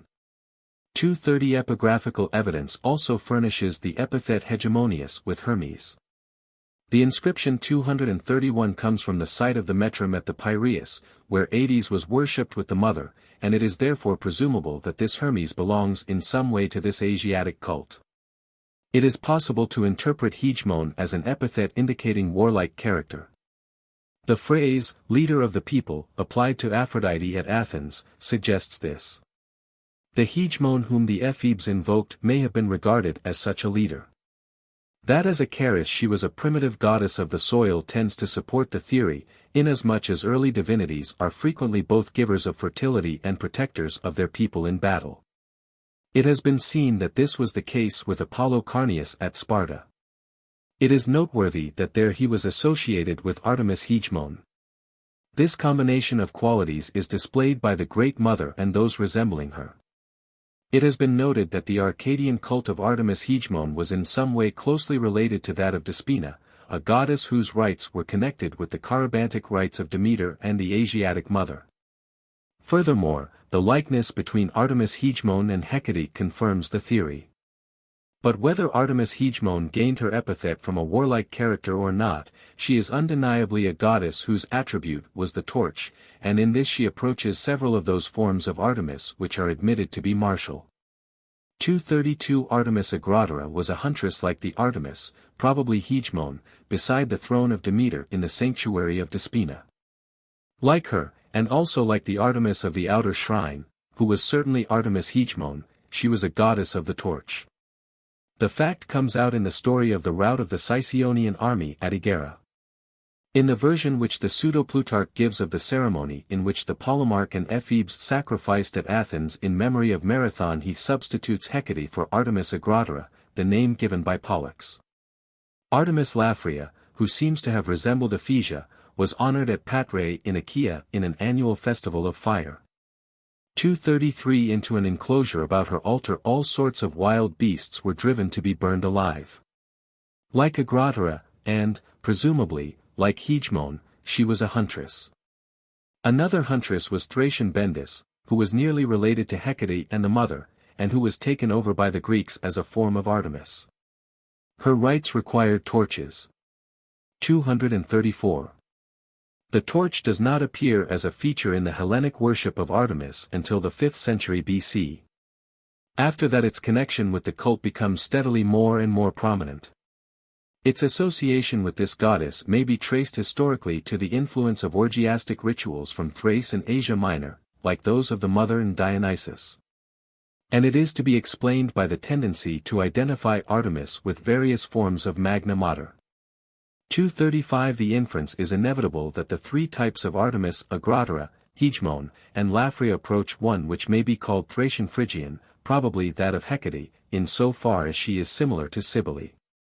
These three forms of Artemis are warlike in character, but it is impossible to state with certainty that any one of them was represented in the cult image as an armed goddess.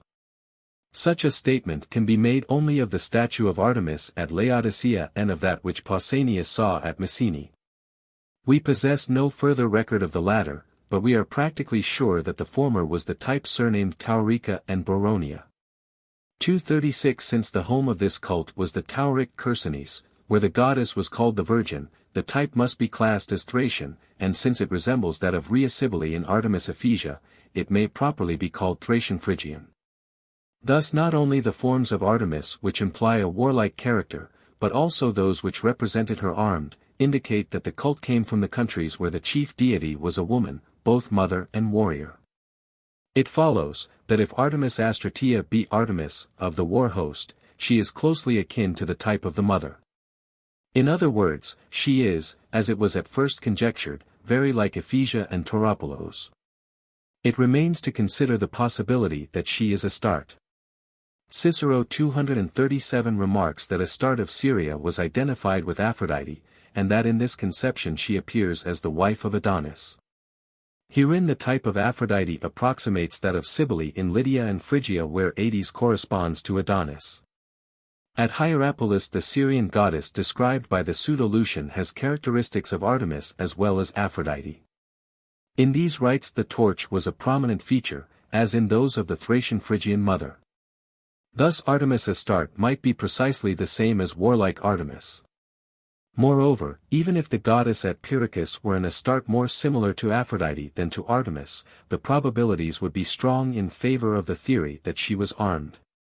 For the cult epithet of Aphrodite Astarte in Greek religion was Urania, of whom there is reason to believe that she was the armed Aphrodite. 238 So from two hypotheses, the one, that Artemis Astrateia is warlike Artemis, the other, that she is Astarte, 239 The inference is to be drawn that the image at Pyrrhus showed her armed.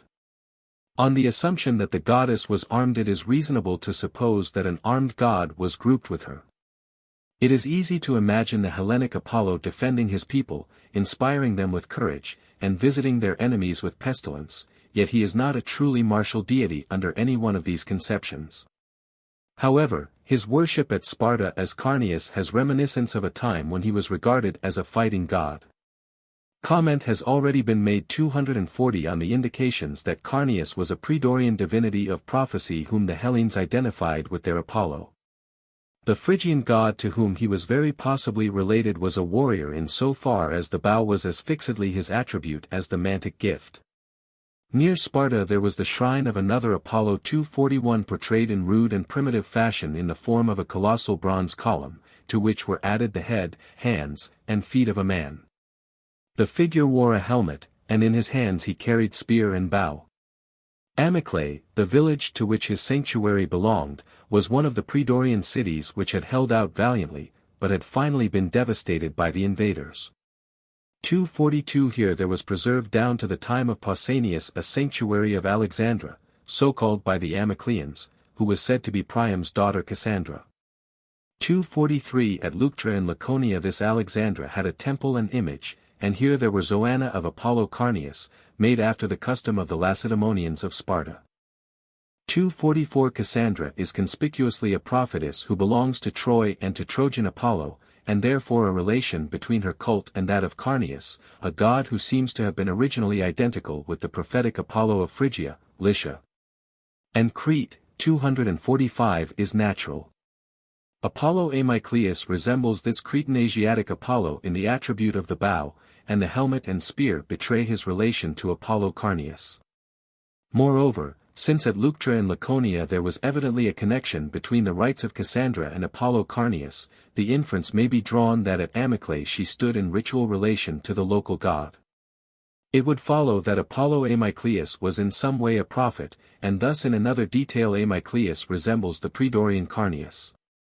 The festival of the Hyacinthia, which belonged to the Amyclaean cult, gave temporary freedom to the slaves of the region about Sparta and was a great holiday among the humbler freemen. It seems probable therefore that the feast was derived from the religion of the submerged element of the population, i.e. from the conquered aborigines. In its mystic imagery of the processes of life and death there is the hint that it was instituted in honor of a chthonic deity of fertility. 246 The legends of Amyclae certainly told of a period when the place was influential before the Dorian invasion, and so presumably the worship of Apollo Amyclaeus was instituted by the prehistoric, or Mycenaean, inhabitants of Laconia, whose civilization, revealed in the artistic remains of Vaphio and in the myth of the royal house of Menelaus, was homogeneous with that termed Minoan. The chief points in the argument are that Apollo Amyclaeus was portrayed in non-Hellenic fashion, that he was conceived, like Carneus, as warrior and god of fertility. And that in general characteristics he seems to have been identical with the prophet Archer worshipped in Asia and in Crete. Thus various trains of thought converge to establish the theory that the deities whom the Amazons were said to have introduced at Pyrrhus were a warrior woman and a warrior man.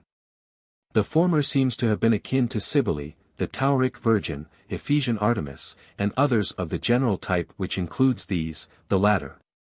To the god who was worshipped by the same pre-Hellenic peoples who evolved or perpetuated the rites of the mother.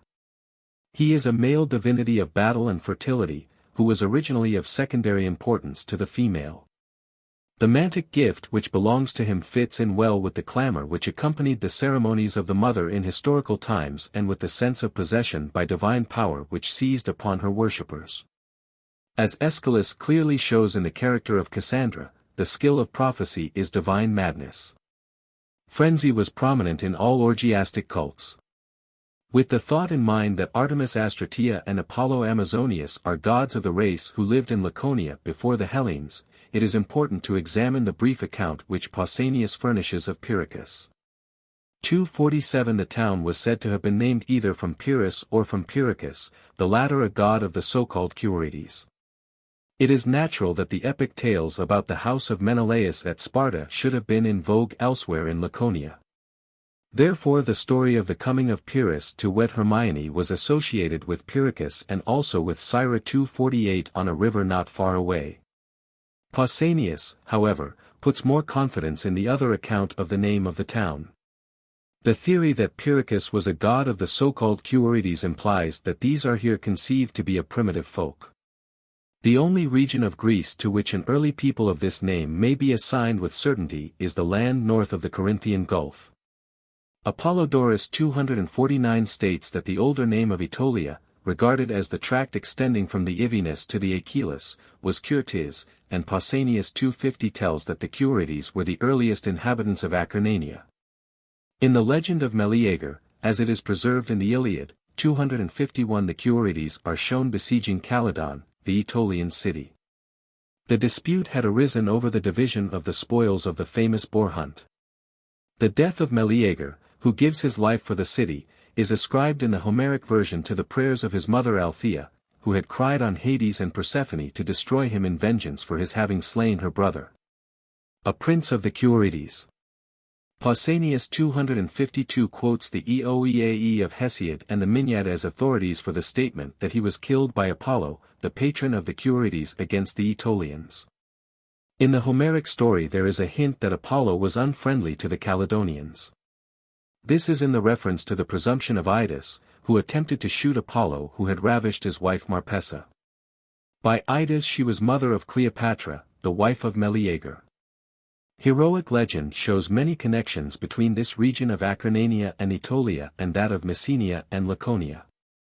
At the Caledonian chase, in which the Curetes and Aetolians were allies, Idas and Lynceus of Messenia and their Laconian cousins and rivals, Castor and Polydeuces, were among the assembled chiefs who took part. 253 Idas was connected with the house of Calydon by marriage with Marpessa. 254 Thestius, brother to Marpessa's father and king of Pleuron, the city of the Curetes, married his daughter Althea to Ennius of Calydon 255 and his daughter Leda to Tyndareus of Sparta. 256 Thus the Dioscuri, Leda's children, were related to the Curetes of northern Greece. These genealogies originated doubtless in racial affinities between the Predorians of Laconia and Messenia and the early folk of Acarnania and Aetolia. In prehistoric times Messenia and Laconia seem to have been one country, founded by Lelix, locally known as an autochthon, and its name was Lelegia. 257 The Dioscuri were worshipped from of old both in Messenia and in Laconia as Theta Epsilon Omicron Mu Epsilon Gamma Lambda Omicron Iota, and as such they were easily confused with the Cabri and also with the Idaean Dactyli. 258 Thus the argument leads to a connection between this folk called Curetes and the people among whom the orgiastic worship of the mother was indigenous. And so it seems natural that the armed dancers who attended Cretan Rhea should have been named Curetes. The mention of the Leleges in Laconia and Messenia establishes direct connections with the prehistoric Aegean civilization, which was tributary to the Minoan, and also with the early races by whom the sanctuary of Ephesian Artemis was founded. 259. There are the same implications in the statement 260 that Pyrrhus, a god of these Cuorites, was another name for Silenus. The oldest and most persistent legends in regard to Silenus connect him with the country about the Meander in Phrygia. 261 He belongs to the rites of Dionysus, which were intimately related to those of the mother. The Kabiric mysteries probably combined the cult of a form of the mother with that of Dionysus, whence arose the story that Dionysus was the son of Cabirus. 262 Dioscuri, Cabiri, Anax, Dactyli are all in a certain sense the same. Hence we may think of this Pyrrhus as a Praedorian, or Legion, member of the circle of deities among whom the mother was chief. He was probably at once Cabirus, Dactyl, and armed dancer. That he was the last is implied not only by his place among the Cuorites, but also by the fact that his name is that of the famous dance at Sparta. 263. The study of the Cuorites of Laconia yields evidence in accord with that gathered from other courses of reasoning adopted above. The forerunners of the Hellenes in Laconia seem to have been akin to the people of Acarnania, where Apollo was the patron of the Cuorites, the original home of the prophet Carneus. They seem also to have been related to the race who worshipped the mother under the type of the goddess of Ephesus. It must be concluded, therefore, that Artemis Astrateia was a form of Ephesia, and that Apollo Amazonius was the prophet archer who was worshipped with her at Ephesus, and whose cult belonged to Phrygians, Lycians, Cretans, and the pre-Hellenic folk of Greece. Chapter 5. Ares. The legend of the Amazons was not superficially rooted at Athens. This is proved by the fact that it found expression in cult practice at one of the greater festivals of the state. Before the sea the Athenians annually offered sacrifice to the Amazons, thus commemorating the victory of Theseus over the women. The decisive battle was said to have been fought on the day marked by the oblation of the Bodromia. 264 Plutarch 265 bases his belief in the reality of the invasion of Attica on 3 points, the place names, Amazonium and Horcomoseum, the presence of graves of the fallen, the yearly sacrifice to the Amazons. The general view of ancient writers 266 is that the Amazons made the Areopagus the basis of their operations. Having established their camp there in a spot thenceforth called the Amazonium 267 Aeschylus 268 derives the name of the hill itself from the fact that there the Amazons offered frequent sacrifice 269 to Ares while they held it as a citadel against the Acropolis. The statement is remarkable in view of two facts which seem to show Ares as the patron of Theseus rather than of the Amazons. Plutarch, 270 quoting Clydemus, says that before entering the critical battle with the Amazons Theseus sacrificed to Phobos, son of Ares, and hereby won the day. The tradition 271 at Treason told that Theseus commemorated his victory over the Amazons there by dedicating a temple to Ares at the entrance to the Genethlium. It is therefore impossible to determine the exact relation in which Ares stood to the Amazons in the story of the invasion of Greece. All that may be said is that his name belongs to the saga of Theseus and the Amazons in the two accounts, the Attic and the Troezenian. It must be added that the saga bears the marks of great age. Herein Theseus is not an intruder, as he evidently is in the tales of the storm of Themyscira, nor is he a substitute for Heracles. The story is primarily concerned with Theseus himself, the great hero of the two states. While in the former it is connected with ritual acts, in the latter it is hallowed by association with the Genethlium, the traditional birthplace of Theseus. 272 Moreover, on the tradition of the Amazons at Treason rests the story of Hippolytus, whose sepulchre assured the safety of the nation. 273. The Attic traditions about Theseus were concerned chiefly with his adventures in Crete. With retrospect toward these the Athenians celebrated the festivals of the Oschophoria, the Pyanepsia, and the sea. Ariadne, as it has been stated, 274 was probably a Cretan goddess, with whose worship at Athens are to be connected the rites of the Oschophoria, wherein two youths disguised as maidens led the girls' chorus.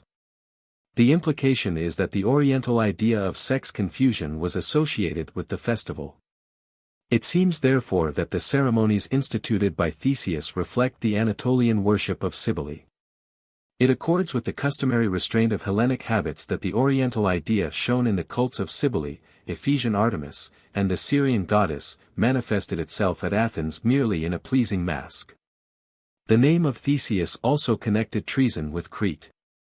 Phaedra, the wife with whom he lived at Treason, is famous as the destroyer of the Amazon's son, Hippolytus, and as another princess of the house of Minos. Thus in its twofold aspect the tradition of Theseus suggests the time when Minoan Crete was preeminent. It may be that the association of the Amazon legend with the tale of Theseus is to be ascribed to some such source. In that case Ares, a deity whose cult had slight prominence in Greece, might by reason of his place in the saga of Theseus and the Amazons, be connected with the cult of Aphrodite Ariadne. There is this suggestion in a note from Olin which Pausanias 275 inserts in the account of his visit to the shrine of Hebe at Phlius. Olin connects Ares with Hebe as her own brother, born of Hera.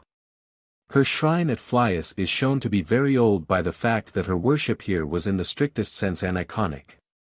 Her annual festival of the ivy cuttings has al hint of Dionysus and even of the ivy-shaped shields of the Amazons. From other sources it may be gathered that she was akin to Aphrodite Ariadne. 276 Pausanias says that Hebe was substituted for her more ancient name, Ganymede. In this there is reminiscence of the Trojan youth caught tipped to heaven by Zeus. The feminine form implies the appropriation by one sex of the characteristics of the other. This might belong naturally to a Phrygian legend. A search for parallels to the association which Aeschylus mentions between Ares and the Amazons discovers first of all, as most striking, the legend told of the statue of Ares Gamma Upsilon Nu Alpha Iota Kappa Omicron Theta Omicron Nu Alpha in the marketplace at Tegea. 277 The statue was explained as the dedication of a band of Tegeate women who had won a victory over the Spartans in the time of King Charillus of Sparta. After peace was established the women instituted a festival in honor of Ares. Since men were excluded from the sacrifice and sacred banquet, the god was called entertainer of women. It is interesting to find such a tale in Arcadian Tegea, the home of Atlanta, herself similar to the Amazons. It is worth bearing in mind that Atlanta won the spoils of the Caledonian hunt in the country of the Aetolians and Cuorides, the kindred of the folk of prehistoric Pyrrhus. In the temple of Athena Alia at Tegea, which contained these spoils, 278 Marpessa, leader of the women who honored Ares, dedicated her shield. 279. In the immediate neighborhood of Tegea there was a shrine of Ares Phi Nu Epsilon Iota, 280 situated on a mountain of which the name Crisium implies the worship of Cretan Dionysus. 281 The epithet was explained by the story that Ares enabled his child Aropus to draw milk from the breasts of his mother after her death. The mother Arope, granddaughter of Aeolus, was akin to Atlanta. The lifetime of her child by Ares was placed in the generation preceding the Dorian invasion. 282. Elsewhere in Arcadia, at Megalopolis 283 and near Acacium 284, there were monuments attesting the foundation of the cult of Ares in this canton in early days. With this should be compared the statement of Arnobius, 285 that there was a legend of 13-month servitude exacted of Ares in Arcadia. The general tendency of all the evidence is in support of the theory that the cult of Ares Gamma Upsilon Nu Alpha Iota Kappa Omicron Theta Omicron Nu Alpha originated in primitive times. There were two other legends of armed women in Greece, both localized, like the Tegeate story, in the Peloponnese. A statue of Ares at Argos was explained as the dedication of a band of women under the poetess Telesilla who had won a victory over the Spartans. 286 The other legend belonged to Sparta. Here a troop of women commemorated their victory over the Messenians by founding a temple to Aphrodite. 287 The most obvious interpretation of the epithet is to derive it from Ares and to render it warlike. It is used of Athena in 3 oaths of alliance suggestive of the martial character of the goddess. 288 The Athenians built a temple to Athena Rho Epsilon Alpha at Plataea, constructed from the spoils of Marathon. 289 After his acquittal on the Areopagus, Orestes is said to have dedicated an altar to Athena Rho Epsilon Alpha. 290 In this the reference is evidently to the name of the hill on which the court sat, which the Greeks themselves, however mistaken they may have been in their etymology, certainly connected with Ares. 291 These instances of the use of the epithet favor the idea that it was derived from the name of Ares. It may be argued that Aphrodite Rho Epsilon Alpha was a type of the goddess conceived as guardian of the state. In this aspect she was more frequently worshipped at Sparta than elsewhere in Greece. The probabilities are that she was represented armed. 292 This political goddess of Sparta was the Oriental Aphrodite, called Urania. The fact that one group of armed women gave special honor to Ares, another to Aphrodite Rho Epsilon Alpha, is of importance to the investigation. The hint that the two deities were in some way associated suggests connection between Ares and the Anatolian cult of the warlike mother whom the Amazons worshipped. It would seem that the connection between Ares and the warlike Aphrodite was not slight. At Thebes the joint cult of the two as a conjugal pair was established at an early date, 293, and their union was said to have given rise to the Cadmean family and thence to Dionysus. Through marriage with Harmonia, daughter of Ares and Aphrodite, Cadmus obtained the throne, and from the teeth of the serpent sacred to Ares he raised up the famous crop of warriors. 294 Temple 295 believes that the joint cult of Ares and Aphrodite originated at Thebes, and that from this city it spread through Greece, acquiring prominence in Attica and Arcadia.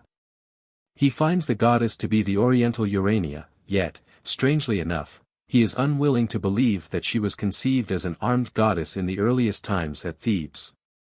In Laconia, where warlike Aphrodite, or Urania, was specially reverenced, the cult of Ares was more dignified and apparently more ancient than in other parts of Greece. Epicharmus is said to have claimed the deity as a Spartan. 296 Under the name Enyalius he was worshipped by the Spartan ephebes.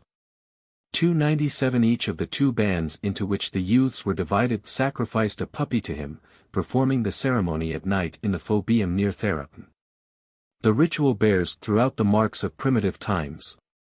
The most striking detail is the sacrifice of dogs, in mentioning which Pausanias remarks that he knows of only one other instance, namely, to Enodia, or Hecate, at Colophon.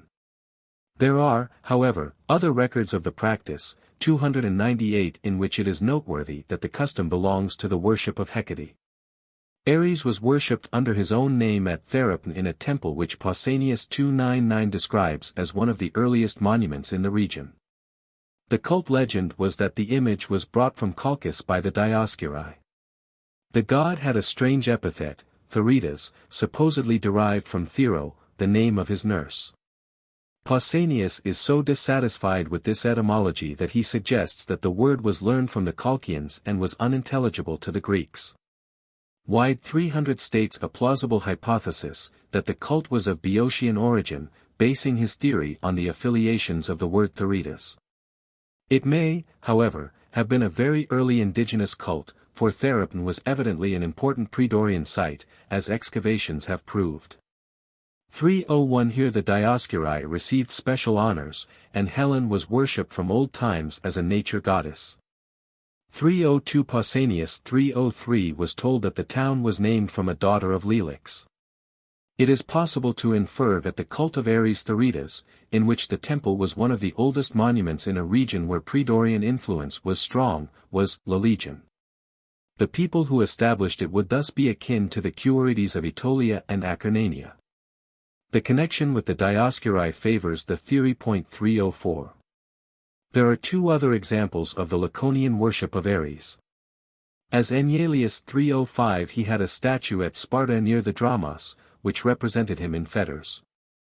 In ancient village, a hamlet near Geronthri, he had a sacred grove and temple. Here there was an annual festival from which women were excluded. 306. It is, on the whole, safe to conclude that in Laconia Ares was revered in early times. The cult may have been indigenous among the Pre-Dorians, or it may have been an importation from Boeotia, where he was worshipped with Aphrodite. Possibly the fettered Ares of Sparta should be connected with a fettered Aphrodite 307 in the same city.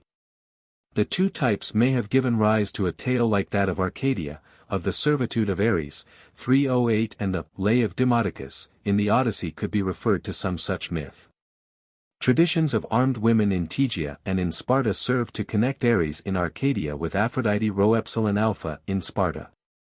There are not many traces of the cult of Ares elsewhere in Greece. The mythical genealogies of northern Greece associated him with Minion or Commonus, 309 Minion Thessaly, 310 Curtiz, 311 in Aetolia. 312 mention has already been made of Thebes. At Athens 313 he was said to have been the father of Alcippe by Aglaris, a primitive goddess. In the Peloponnese he was connected by genealogical legends with Tegea, 314 Elis, 315 and Trite in Achaea. 316 It is impossible to give much weight to such myths unsupported by further evidence, inasmuch as there was a tendency among Greek writers of all times to consider any famous warrior of the heroic age a son of Ares. The statement applies also to warlike races like the Phlegi, mentioned by Homer and other poets. This investigation of the worship of Ares in Greece proper yields two important results. First, it tends to indicate that the god was worshipped in primitive times. Secondly, in the relation between the cult of Ares and that of the Oriental Aphrodite at an early date in Thebes, and in the hints of a similar connection in Arcadia and Laconia, there is the suggestion of contact with the Amazons, who worshipped a goddess resembling this Aphrodite. This raises the question whether the period may be determined in which the joint cult originated in Greek lands. Farnell 317 conjectures that at Thebes the Oriental goddess was brought from the east by the Cadmeans, while Ares was an ancient god of the land. He believes that, by the fiction of a marriage, her cult was reconciled to the older worship. The hostility of Cadmus toward the sacred serpent of Ares and the wrath of the god against the hero are legendary details which support some such theory as this. Cadmus seems to have been a late comer, for he is not mentioned in the Homeric poems, where Amphion and Zethus are named as the founders of Thebes. 318 It looks as if in Elis also a form of the Oriental Aphrodite was reconciled with an indigenous cult of Ares. Here the genealogical myth is not the only evidence for the worship of Ares. An altar to Ares in the racecourse at Olympia attests the cult. 319 By the legend Pelops married Hippodamia, granddaughter to Ares. Hesychius 320 identifies her with Aphrodite, and Pelops, like Cadmus, was conceived as coming from the east. 321 The parallel is practically exact.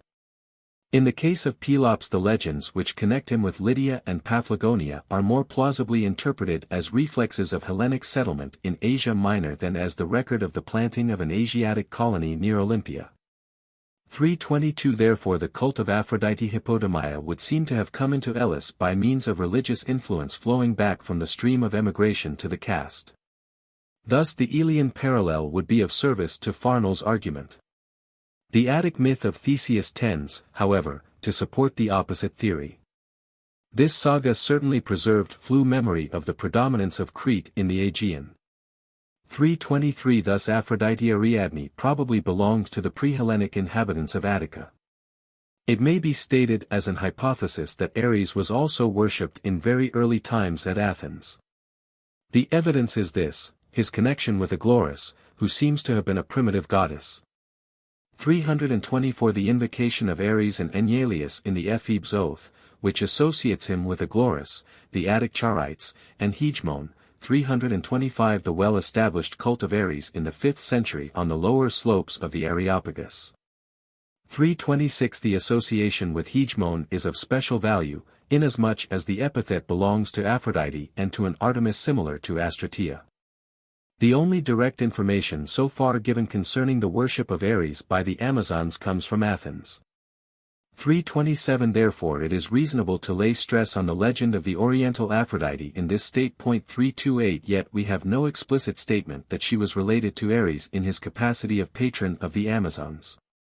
The nearest approach to a solution of the problem is possibly to be found in the ancient association between Ares and Inio. 329 Inio was apparently identified with the armed goddess of Cappadocia who was known as Ma, who, in turn, was identified with Cybele as mother of the gods.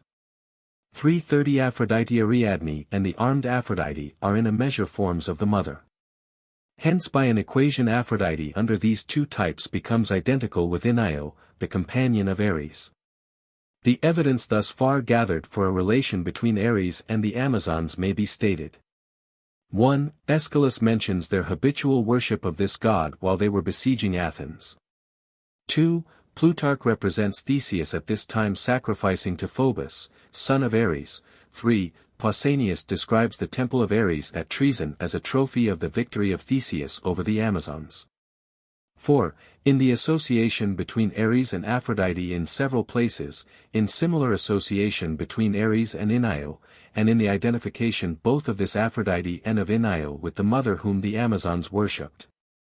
There are obscure indications of his belonging to the rites of the mother.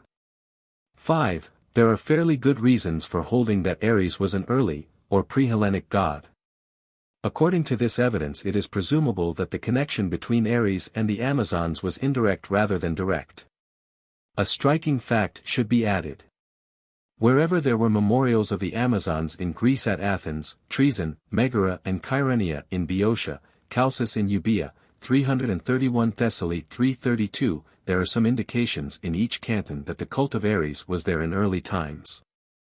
There are two other sets of records which belong to the discussion of the cult of Ares in its relation to the Amazons. Of these the first is a small group of ancient references to the Amazons as children of Ares.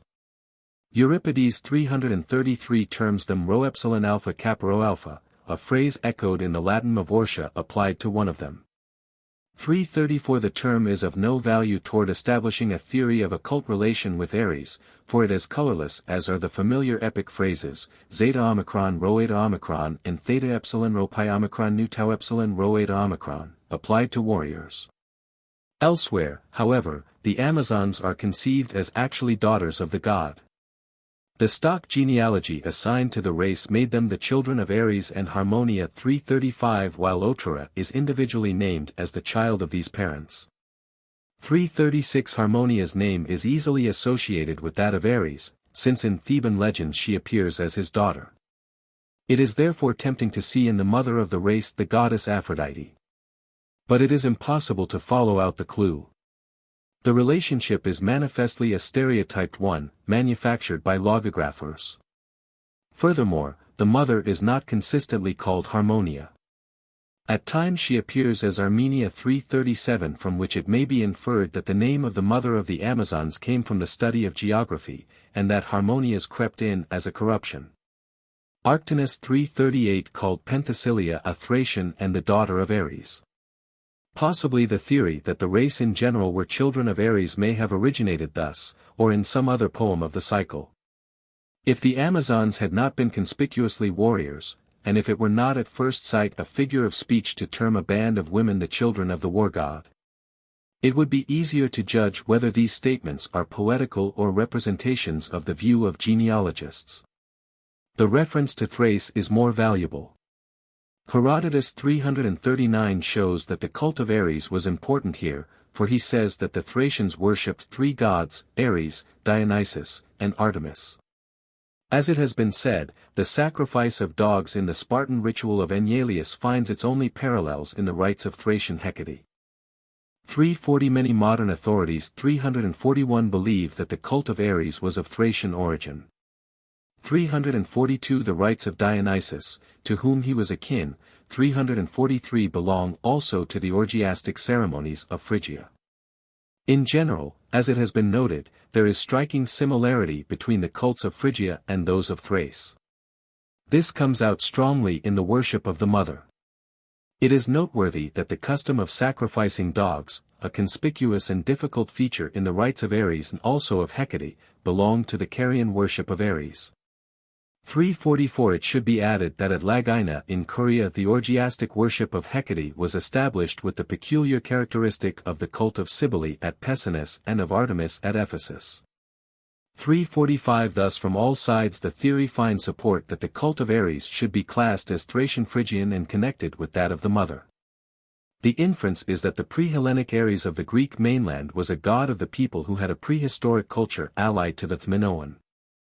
Apollonius Rhodius 346 represents the Amazons engaged in a ritual as strange as the sacrifice of dogs, which suggests Thrace and Corea.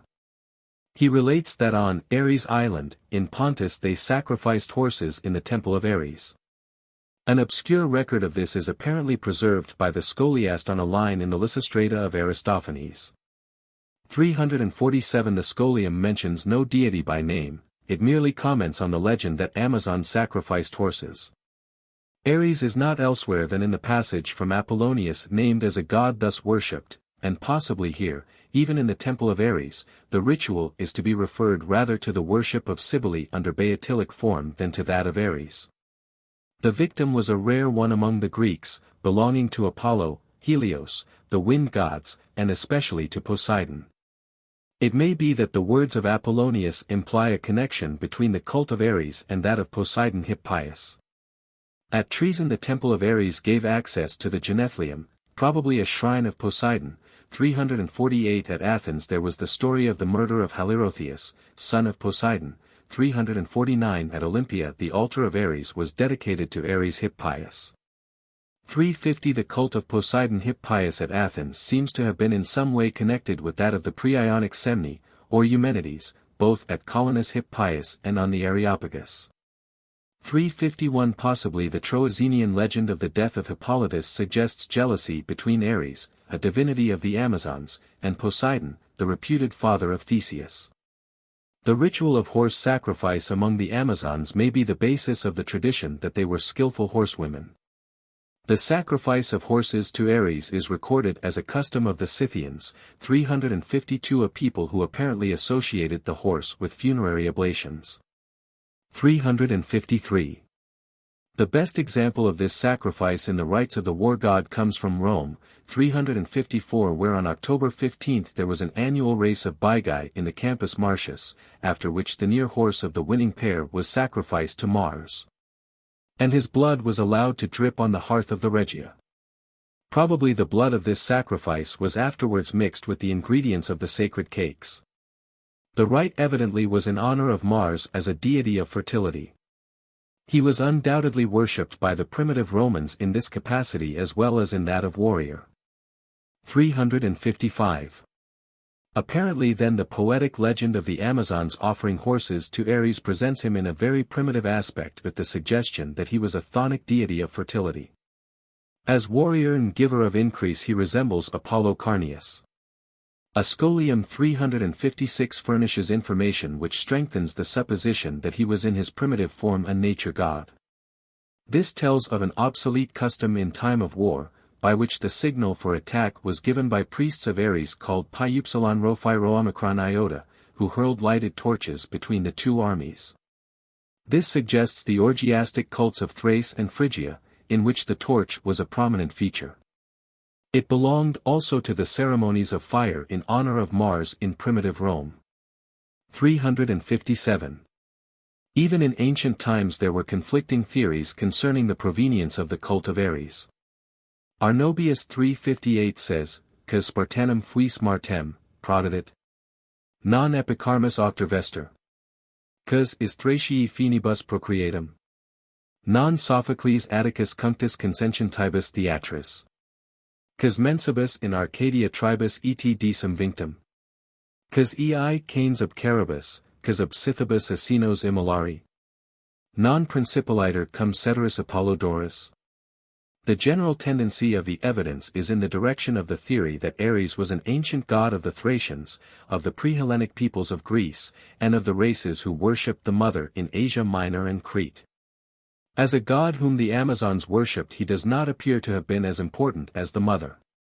The records of his association with them are few and confused. The best evidence is doubtless that furnished by the extant accounts of the saga of Theseus and the Amazons, to which Ares belongs, although it is not possible to define his position.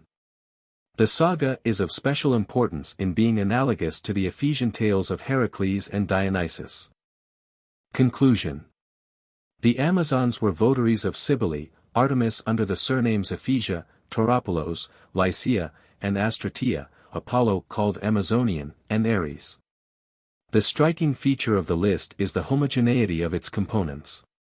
This is no fortuitous circumstance, for the authors from whom it has been compiled are many, and they belong to widely separated generations. The list represents classical opinion, both Greek and Latin, on the nature of the divinities whom the Amazons were conceived to have served. It must be concluded that these women were associated with the cults of primitive deities of fertility and of war, among whom a woman was the chief figure, and of whom the rites were orgiastic. In historical times such cults may be classed as Thracian Phrygian, and they are to be referred to the people who inherited both the blood and the spiritual traditions of the great prehistoric civilization of the Aegean basin, of which the brilliant center seems to have been Crete. The theories concerning the Amazons which have commanded most respect are three: 1. That the tradition arose from memories of the raids of warlike women of the Cimmerians and kindred peoples, who in early times forced their way into Asia Minor from the north. 2. That the Amazons were originally the warrior priestesses, or hieroglyphi, of the Hittite Cappadocian Ma, and that the Hittites passed on legends about them to the people of Lycia, Lydia, and adjoining lands. 3. That the tradition of the Amazons was grounded on the mistaken notion, deeply rooted among the Greeks, that beardlessness is a sure indication of female sex. Whence they failed to recognize as men certain warriors who appeared at an early date as foes of the people of Asia Minor. To the first 359 of these it is to be objected irrespective of evidence furnished by the cults with which the Amazons were associated that a northern home beyond the Euxine was assigned to the race by Aeschylus and Herodotus, but that the oldest records of the Greeks, the Homeric poems, placed them near Lycia and Phrygia. In this region the tradition struck down into the soil, as shown by the tales of many cities claiming the Amazons as their founders. To the second 360 it must be replied that Ma is nowhere named in direct connection with the Amazons, although she resembles in a general way the female deities whom they were said to have worshipped. Furthermore, in the records of her rites there is no hint of armed hieroglyphi. 361 and, still further, the evidence on which the assumption rests that the Hittite kingdom was one of great importance and influence is not strong. The last theory 362 is very interesting, because it is novel and daring, and also because it draws attention to certain curious facts usually overlooked by anthropologists. But as a foundation for the persistent tradition of the Amazons as armed women it is too slight in structure. The tradition, interpreted in the light of evidence furnished by the cults which they are supposed to have practiced, seems to have originated among the people who built up the prehistoric civilization of the Aegean, of which the finished product was apparently Minoan culture. In their warlike character the Amazons are reflexes of the woman whom they worshipped. Like the warrior goddess of Asia Minor they carry the battle axe, and in this they are shown to be closely related to the religion of prehistoric Crete, of which the weapon is the conspicuous symbol. Their other weapon, the bow, is also Cretan. 363 It is the attribute of the Asiatic Cretan Apollo whom they seem to have revered. They belong to the early matriarchate, which left traces in Corea and Lycia. 364 In Greece itself, even in Laconia, the canton belonging to the fiercest of the Hellenic invaders who introduced the patriarchate, women enjoyed unusual freedom in Greek times. And here there were stories of their having borne arms for their country. There were similar tales at Argos and in Arcadia, and at the Olympian Hyrieum there was a footrace of maidens in honor of Hippodamia. 365 These are doubtless vestiges of the matriarchate of the pre-Hellenic inhabitants of Greece. They suggest many comparisons with the Amazon tradition. The legend of Atlanta offers similar parallels to the story of the Amazons in its pleasing aspect. Its darker side, which the older Greeks emphasized, is reflected in the tale of the Lemnian women who murdered their husbands. 366 These were Marina's children and descendants of Dionysus. The energy of this ancient matriarchal organization is shown in the idea of confusion of sex which belonged to the cults of Cybele and Ephesian Artemis in historical times. The idea is prominent in the legends of the Amazons, as they touch religion. At Ephesus they were connected with Dionysus and Heracles, to both of whom an effeminate character belonged. Their place in state cult at Athens has the same implications. We may believe then that the tradition of the Amazons preserves memories of a time when women held the important place in state and religion in Aegean lands, and that they reflect the goddess of this civilization. It is noteworthy that the earliest writings of the Greeks concerning them show them in that part of Asia Minor where the rights of the mother throughout ancient times menaced the reason of her worshippers. The troop of Maenads who followed Dionysus were like the Amazons, but the clue to their kinship was easily lost. 367 The relationship between the Amazons and the Anatolian cults was practically obliterated, whereas Maenads were introduced into Greek religion after many generations had altered the first form of orgiastic worship. Moreover, the deity of the Maenads, who was earlier only the paired rose of the woman, had become an Olympian. Greek travelers of the age of Herodotus naturally inferred that they had discovered the Amazons in the regions of Scythia and Libya where armed women were said to fight in the ranks with men. Even before this time the traditional home of the race had been placed further and further eastward, as Greek colonists failed to find Amazons in Lydia, Phrygia, Lycia, and along the southern shore of the Euxine. Yet, granted the origin of the Amazon tradition among the Minoans, and their kindred, it is at present impossible to say that these prehistoric races had no affiliations with Scythians, Libyans, and Hittites. Bibliography. Bergman, F. G. Les Amazons dans l'histoire et dans la fable. Colmar. Undated. Beta, E. Article on the Minos Legends. Rheinisches Museum, Volume 65, 1910.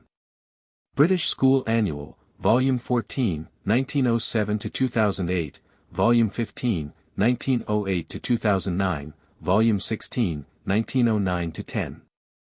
Reports of excavations in Sparta. Burroughs, R. M., Discoveries in Crete. London, 1907. Cook, A. B., Animal Worship in the Mycenaean Age. Journal of Hellenic Studies, 1894. Corey, A. D., De Amazonum Antiquissimis Figuris. Berlin, 1891. Derenberg et Salio, and later E. Potier. Dictionnaire de Antiquités Grecs et Romains. Paris. In progress of publication. Dawkins, Arca Survival of the Dionysus Cult in Thrace. Journal of Hellenic Studies, 1906. Dorpfeld, W. Troja und Ilion. Athens, 1901. Evans, A. Discoveries in Crete. Reports in British School Annual, Volumes 6-10, 1899-1904, and Journal of Hellenic Studies, Volume 21, 1901. Fairbanks, A. Handbook of Greek Religion. New York, 1911. Farnell, L. R. Cults of the Greek States. 5 volumes Oxford, 1896-1909. Sociological Hypotheses Concerning the Position of Women in Ancient Religion. Archiv für Religionswissenschaft, 1904. Fowler, W. W. Lustratio. An essay published in R. R. Merritt's Anthropology and the Classics. Oxford, 1908. Fraser, J. G. Golden Bough, The 3D edition. 5 parts. Part 1. The Magic Art and the Evolution of Kings. London, 1906. Part 2. The Perils of the Soul and the Doctrine of Taboo. London, 1906. Part 4. Attis, Adonis, Osiris. A Comparative Study in Oriental Religion. London, 1907. Pausanias. Description of Greece. 6 volumes London, 1898. Gould, E. K. Ephesiaca. Berlin, 1843. Hall, H. R. Oldest Civilization in Greece. London and Philadelphia, 1901. Harrison, J. E. Hera and Zeus. Classical Review, 1893. Prolegomena to the Study of Greek Religion. Cambridge, 1903. Hymn of the Curites. Discussed jointly with R. C. Bosanquet and G. Murray, British School Annual, Volume 15, 1908-2009. Mythology and Monuments of Ancient Athens. Published jointly with K. Verrill. London and New York, 1890. Hawes, C. H. and H. B. Crete, the Forerunner of Greece. London and New York, 1909. Hawes, H. B. Gurnia, Basiliki, and Other Prehistoric Sites on the Isthmus of Hieropetra, Crete. Philadelphia, 1909. Hogarth, D. G. Inscriptions and Other Antiquities of Hierapolis, Syria. British School Annual, Volume 14, 1907-2008. Ionia and the East. London, 1909. The Hittites. Journal of the Royal Anthropological Institute, Volume 39, 1910. Imhoff Bloomer, F. Amazons on Greek Coins. Nomisma, Volume 2, 1909. Kern, O. Article on the Samothracian Mysteries. Archaeologischer Anzeiger, 1893. Klugman, O. Über die Amazonen der Kleinasiatischen Stadt. Philologus, Volume 25, 1870. Leonard, W. Hettiter und Amazonen. Die Griechische Tradition über die Chatti und ein Versuch zu ihrer historischen Verwertung. Leipzig, 1911. Menke, T. Lydiaca. Leipzig, 1813. Mortmann, D. Die Amazonen. Hanover, 1862. Moreau de Jans, C. Lotion de Anciens et les Peuples Préhistoriques. Paris, 1873. Mosso, A. Palaces of Crete and Their Builders. London and New York, 1907. Muller, O. Orchaminos und die Minier. 2 volumes 2d edition Berlin, 1844. Murray, G. Rise of the Greek Epic. London, 1907. Myers, J. L. Herodotus and Anthropology. An essay published in R. Merritt's Anthropology and the Classics. Oxford, 1908. History of the Pelasgian Theory. Journal of Hellenic Studies, Volume 27, 1907. Nagel, F. Geschichte Amazonen.